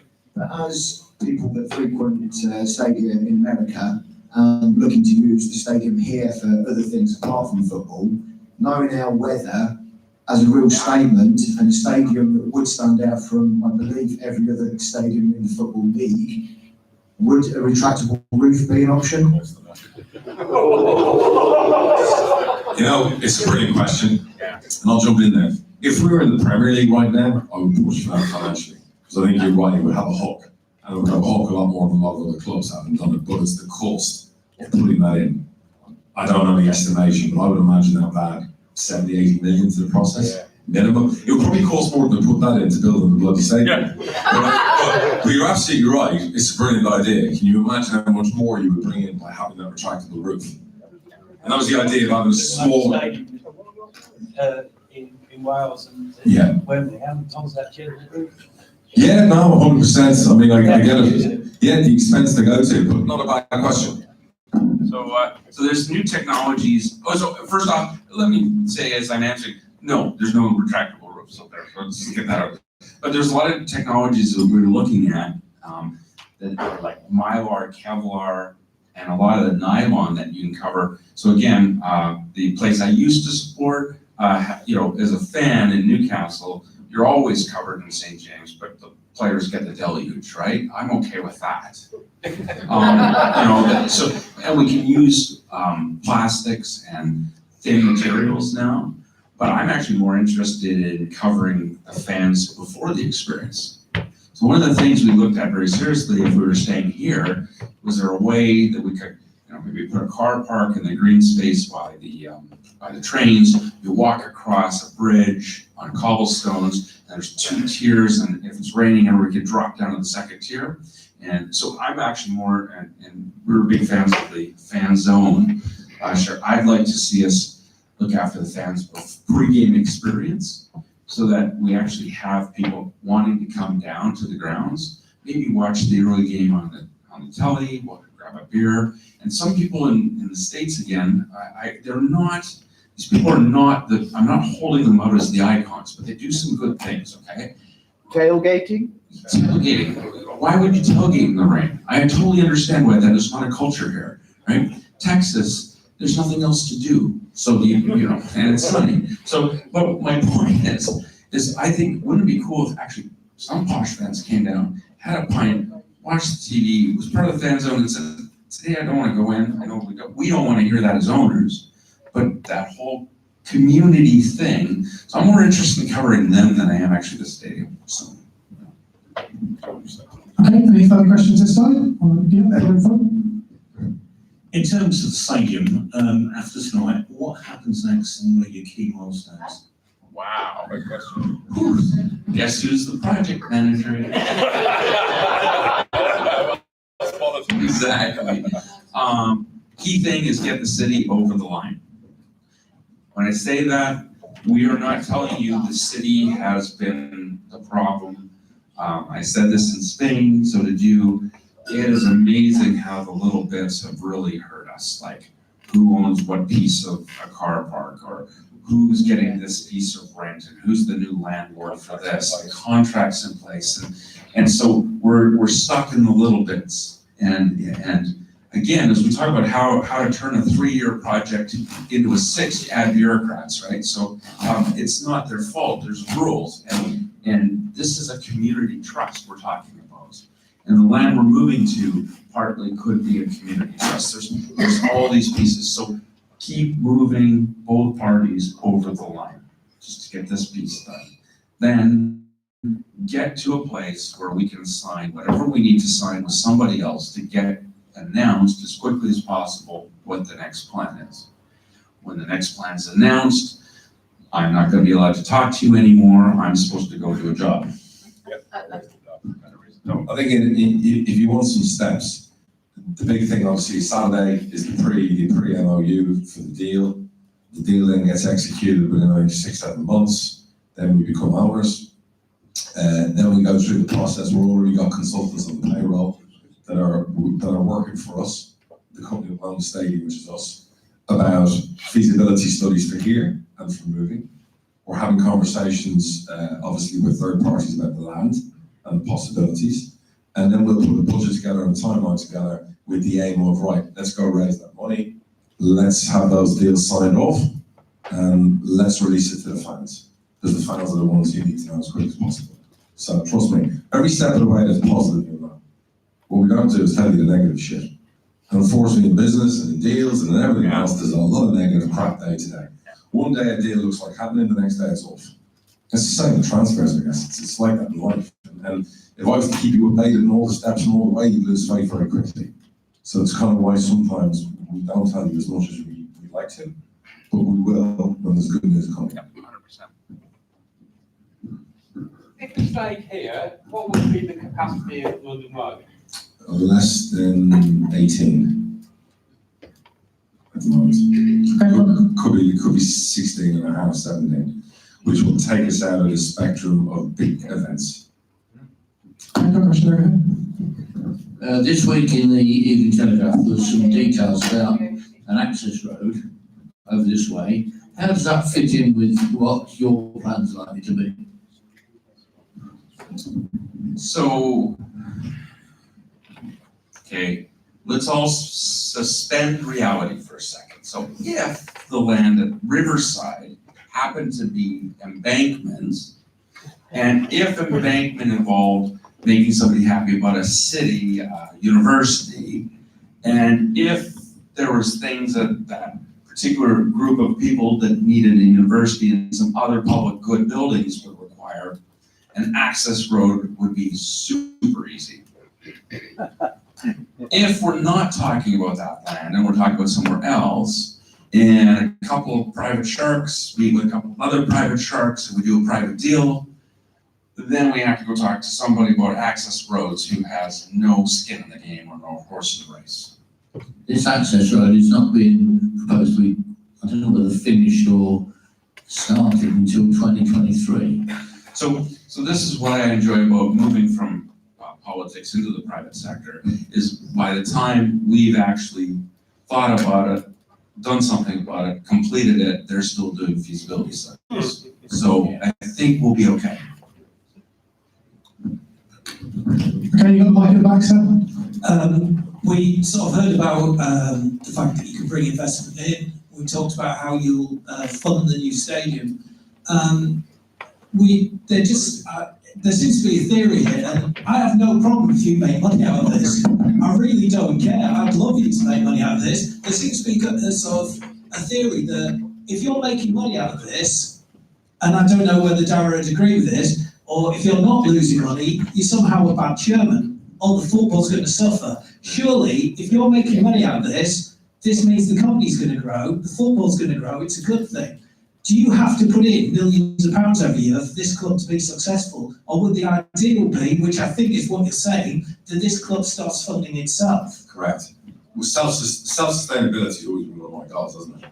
And for a while there, we were at that point. You know, we've had some good accounts recently where we've broken even, we've turned a profit. We were only one of the only clubs last year in the Football League to turn a profit, right? And that was based on a lot of ins and outs, but great transfer business last year, good business in, good business out. So we want to be ultimately a club that's just growing in all factors. We want to grow financially, we want to grow exponentially, we want to grow football-wise, we want to grow youth-wise. Growth is just the key thing for us. Making money, great, but growth above all else, because we know that if we build this club into a top 10 championship fighting force on the precipice of the Premier League or having a go or doing Huddersfield or Bournemouth, our investment's safe as houses. So even with a new stadium, we're not going to make fortunes of money on that at all. We might get fees or salaries or whatever else. We're going to make millions of pounds. But what we will do is we will end up owning an asset that we all paid X amount of millions for that'll be worth 10 times that. And that's the football club, because it's a successful enterprise. And it, like you just said there, and there's no shame in that. I've never lied to fans. I've never ever said to the fans, you know, oh, I'm making money or I'm not making money. I've told you the truth. I rarely get a petrol ticket paid for. And I've never owned PB United to make money. I've made it, yes, it's like a hobby. It's a passion project and it's a massive part of my life. What I want to do is make this club better in every possible way. And down the line, if I make money from doing that, great. If it's good for me, it's good for everybody. And that includes my partners. That's the way it is. If it's all shit and it's shit for me, the reality is, like you've seen out there, it's going to be crap for everybody. Yeah. Do you know what I mean? But even on our worst times, there's still been good times. You know, as a club, we pay our bills on time. I'm always proud to say that. We don't mess with wages around on players or staff. We don't load it up with stupid debt. And I'm not saying 2 or 3 million sounds arrogant, but it's not 30 million or 40 million or 50 million. It's not insurmountable amounts. We're not putting ourselves in a position like a Bury or like a Bolton. And I hate seeing those clubs in that position because they've got great fan bases. So our fans, the biggest moan they have is when we don't get a result. Bury's fans' biggest moan is whether they get to see them play again, if ever.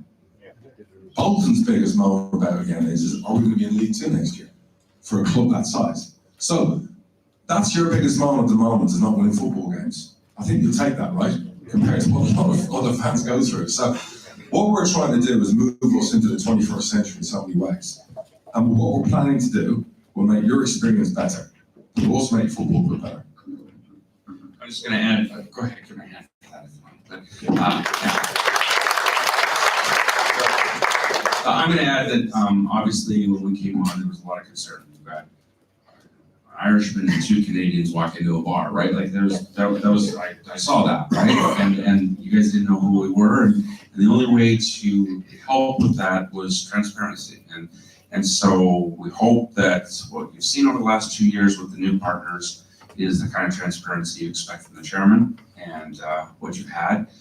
I've had a couple fans where I'm just going to disagree with them, right? They say, you aren't posh till you've lost money for 11 years. And then, and then at the end, we might call you posh. I said to Dara today, I wonder if he'd like me to take the root canal with that every year too, right? That's a philosophical, fundamental difference to how life works. I'm not that guy. If you have enough money, you can pay for the things you want to do, and that's my philosophy. I think we might make money, and I think what we can do for you is you won't be as stressed about what we're doing with it if we continue to be transparent.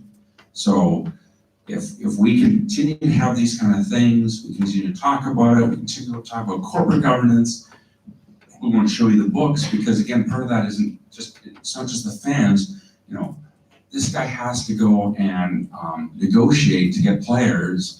And if we're sitting on a war chest that's pretty sizable, we've lost all of our negotiating power. It's a nightmare this summer with other clubs thinking we were like big bucks. Yeah. Goes all the time. Goes the other way is, he goes all in and he's got 2s and 7s, right? So, there's a whole lot of reasons that we don't put those books public, and we probably won't. I'm just gonna tell you that.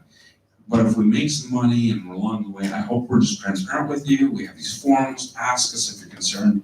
But if you happen to believe that, all business owners are slime and you shouldn't make any money, I might disagree with you. So that's just, I think we just have to have this dialogue. So. Any questions this side? We won't go on to a big night, don't worry, we'll wrap this up eventually. But if you have any questions this side, put your hands in the air. If not, business up.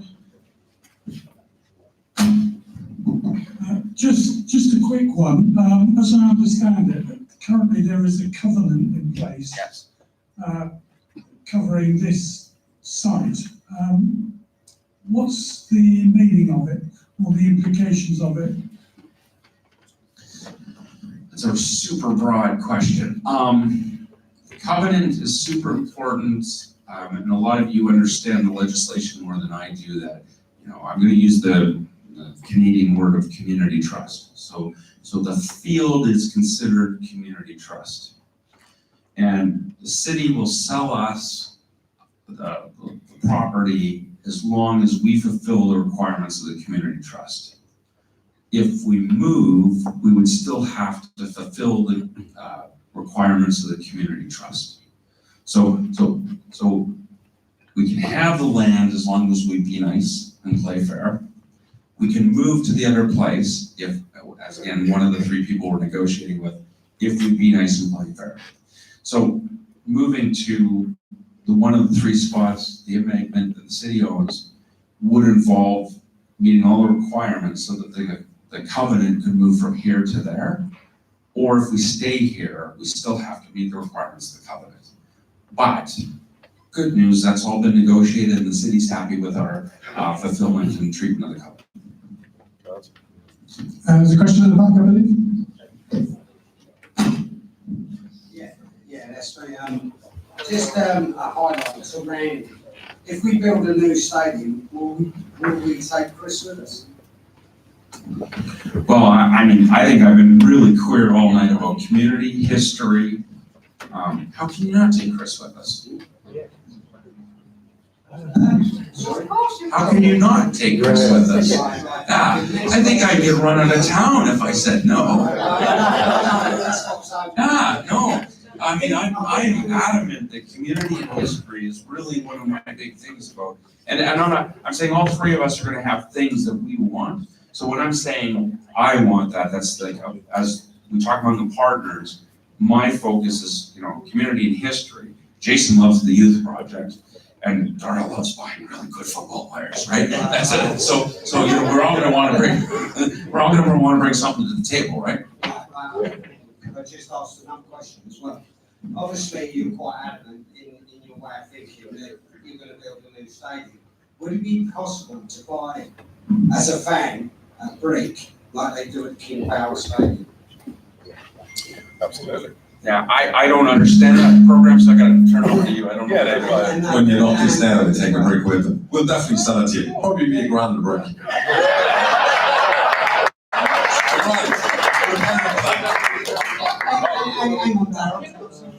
Fine. Oh, yeah. I'll give you the brick and your seat for 5.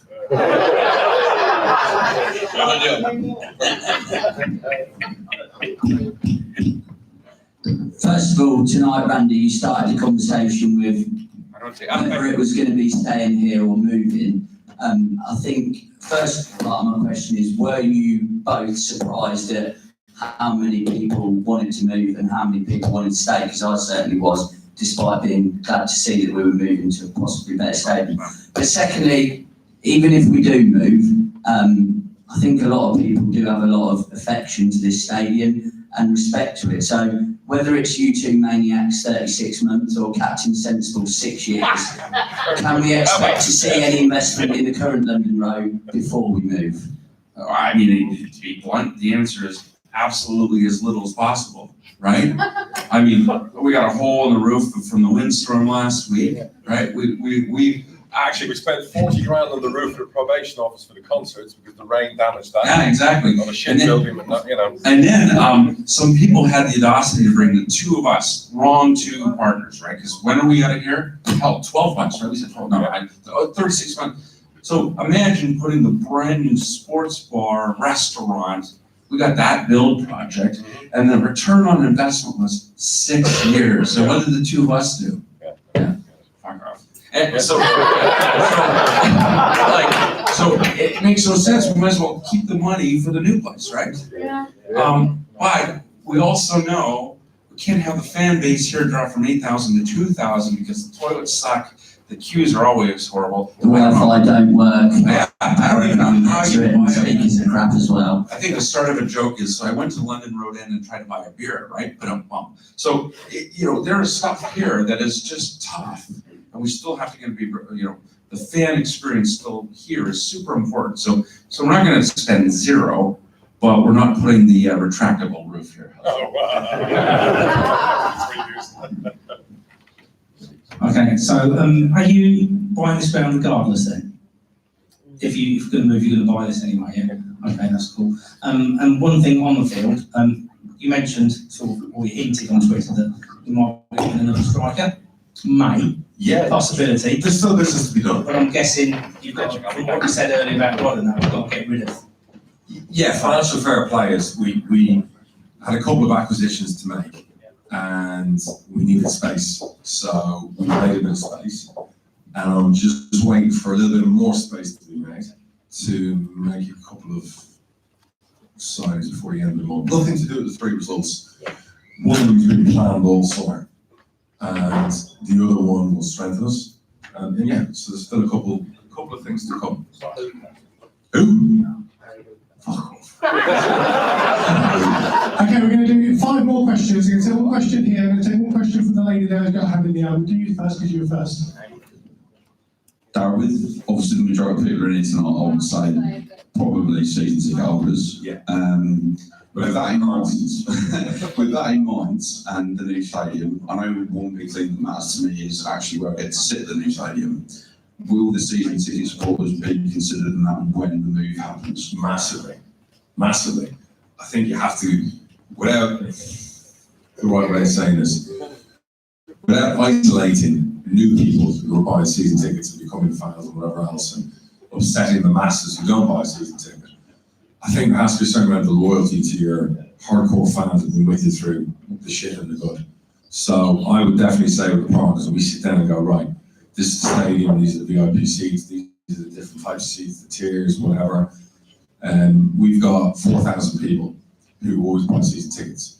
When we're in the championship, that becomes 5.5, 6. So we need to look back over the last 12, 14 years and work out on an average who those people have always been, whether you've had it for 5 years or 7 years or 8 years or whatever the circumstances. And again, like he spoke about the 12s, we've got to take that as a factor and look after our season ticket holders going into the new stadium. So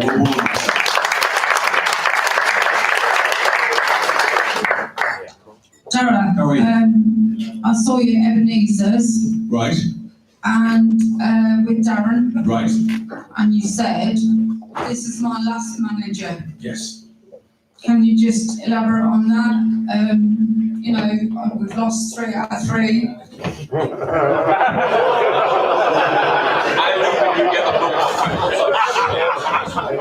I'm staying up. And Katie just mentioned, you also said you weren't signing boarding. I wasn't signing boarding. Yes, It's true. Yeah, because affordability was an easy no. There was no way I thought we'd be able to sign boarding. In fairness, he gave us a sweetheart deal. And he could have earned, you can ring Luton up. He could have gone to Luton for 50% more than he's come to us for.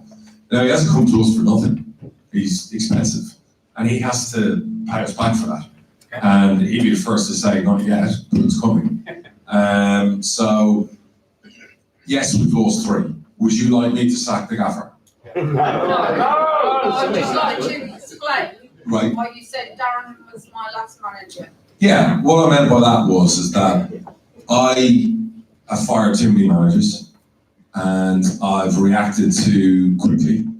And I feel this will be my last manager in League One. That's what I meant.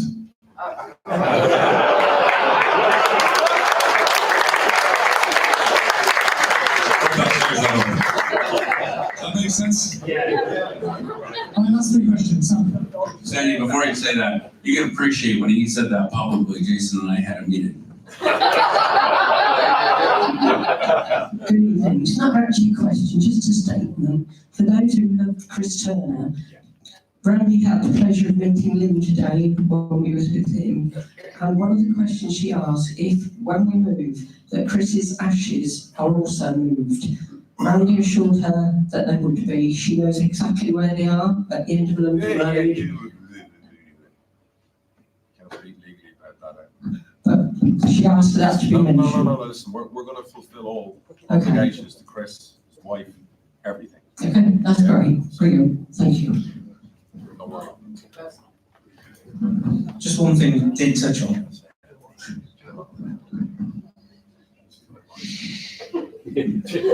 Just one thing on the move. Do you, obviously speaking about season ticket holders, do you foresee the prices going up? Oh, yeah, absolutely. We're sorry to say that. Absolutely. Oh, listen, but it will go up with success, hopefully. So, you know, look, 100%. And but we're going to be fair. I said we look after season ticket holders when we move. We will. That won't last forever. Yeah, you're going to have to pay for a nicer surrounding. It's like everything else. If you get an upgrade of a wife, she's going to cost you more. That's the truth, isn't it? It's the same in our husband. It's the same thing in life, you know what I mean? So if you're going to sit in a nicer seat, it's going to cost more eventually. 100% it's going to happen. And I don't know, we said this when we came in, I don't know how we balance that, right? Yeah. We totally know that there's at least the same number of people who show up at London Road are getting on the trains to go to London to pay way more money. Yeah. Pay for the train, buy the shirt, and hang out at some horrible stadiums. Yeah. So you can't tell us the pricing is gonna. This is my 3rd fan forum. You can't tell us pricing is a problem in Peterborough. Having said that, look what we're doing with the community initiative, the family. I mean, we know we want the right balance, the right fans in. But yeah, I hate having the pricing conversation. I had to jump in because it's. Everybody asks for a discount and they go to Arsenal.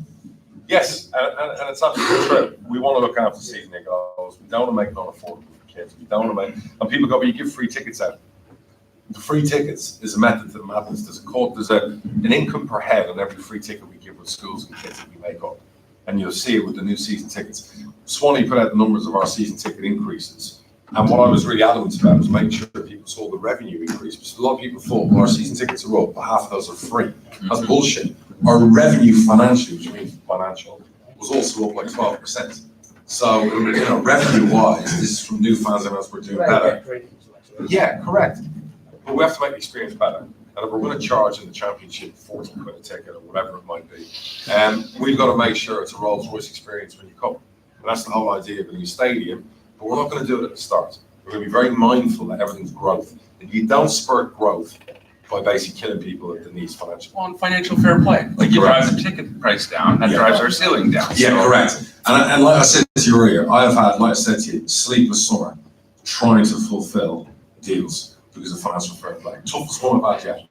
Do you know what I mean? So that's just where we're at. It's a good law, it's a good rule, but unfortunately it's a tough rule for a club our size. Right, that's 2 questions before we wrap up. Who's going to have them? Ladies, going to sound at the end. That's 26 on 5. Is there anyone who hasn't asked a question that wants to ask a question before we give it? What you got? Okay, Dawn, give him the mic. Has he got the mic? She already got his own mic. On the wish list of the stadium you mentioned earlier, Brentford.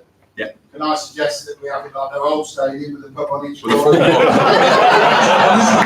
We're all in. I mean, don't kid yourself. I've got 3 children, and I always imagine if I took my wife and 3 children to any football ground, we'd always like to go on a nice lunch somewhere in a nice environment, not a shitty environment with people screaming and spitting and whatever else. Like a nice, you know, I get football stadiums have sections. You got the mad guys drinking their beers, doing shit, stealing our product, doing whatever else, losing their shit, falling out with each other. I get all that. Then you want, if you've got kids who are 13, 12, and 10, you don't want them in that section. So I'm not trying to take away from them, they can have that. I want to go to a section where my kids can run around the restaurant, go get a drink at the bar. We all feel safe, it's nice, it's good, the food is good, the view is good. Maybe I've paid a bit more for the seat because I've got that option. We don't really have that option here. And that's something we're really into. In a new stadium, you can do things like have 5 restaurants in different areas of the ground. You can have the Trinity Bar, which is the bar I wanted to call after the Trinity. So we're still voting on that. You could have an EBS, an upgrade on EBS. Shut that place down so you all come over here to the new place. If I was the owner of that, I'd be freaking out tonight. We can have a breakfast bar for the tailgaters who want to come earlier in the day and watch the early game on BT Sports at 12:30 in a nice environment and spend 20 quid on lunch. That's revenue we're not getting at the moment. So we want to have all of those things. We want to have another restaurant or bar that you can have your wedding in. That's 5-star class. You know what I mean? So all those little things we can't really do as well as we want to do here, that's what we can do. And I'm tired of the away fans sitting in the main. I'm done with that. Unless it's Sunderland and we make more money. Okay, well, we'll wrap it with one question. What have you, obviously, remember your ideas for on the fans forum. What have you learned from this evening? What will you take away from this experience? That's actually a great question. So Thank you. You think he does it for a living. Okay, I do not want to put words in your mouth. Here's what I've heard tonight. Send me an email, blast me on Twitter, or talk to me right now. I'll sit here and take some one-on-ones. Number one, I feel we gave you the opportunity to defend London Road. We told you why it was hard to do. I feel we got a mandate to move forward. So number two, we moved on and we told you about the new stadium. We told you it will be in one of 3 spots on the riverside. I can't believe somebody said that word on YouTube. Unbelievable. You have told us you support that. You understand as well why we're going to split the PUFC from PUP. You may not like it. You're going to tell me about it if you don't, but you can see why as business people we want to do it. And you understand that the stadium is actually secondary to the businesses so we can drive more revenue into the football club from the ancillaries.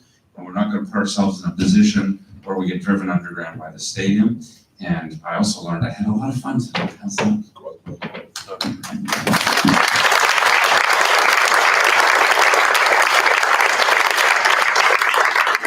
We've seen a lot of clubs since I bought a football club have their time and have their moment.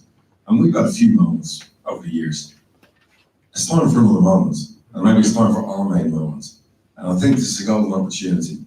And so this is a message for the council, for the people who aren't football fans of Peterborough United. This is our moment as a club. And it's a moment which can impact the city in so many good ways.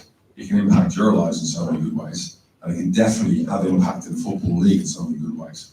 So we have to get on with this moment, and we have to make hay when the sun shines. And this is it, right? This is the moment to capitalise on it. The next 36 to 42 months is key for the future of this football club and what we want to do. And that doesn't just involve stadium redevelopment and buying this place, what we're doing with the training ground, it involves what we're doing with the first team, it involves what we're doing with our foundation, our staff. We're on the rise. It's going to happen. Get on board with it, one way or another. It's going to make everyone happy. Thank you for your support. You're the best.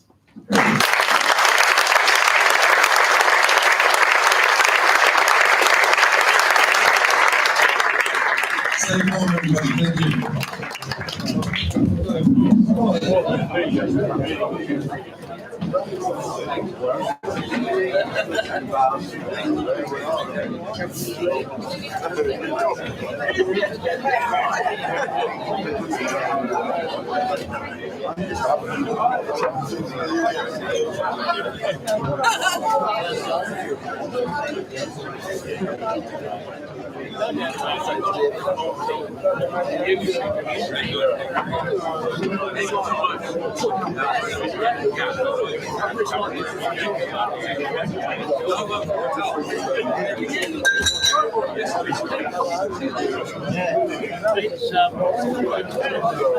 Yeah, I think Yeah,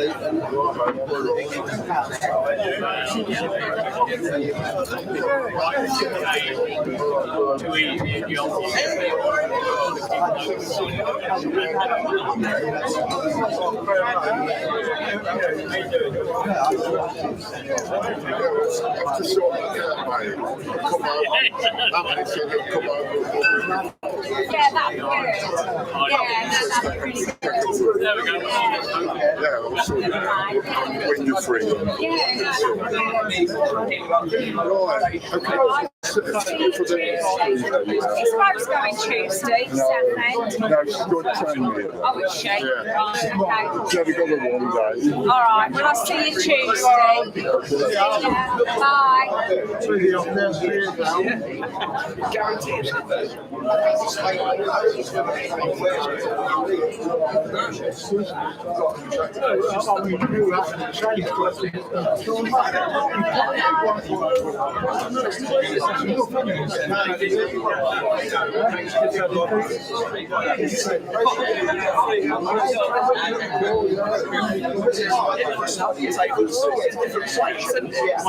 Bye. We went through free and getting the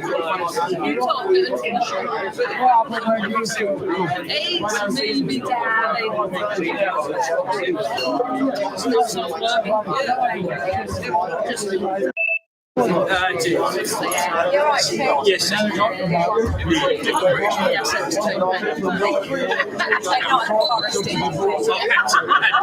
no, I didn't. Darrow did. I never said Forest. I said north of it.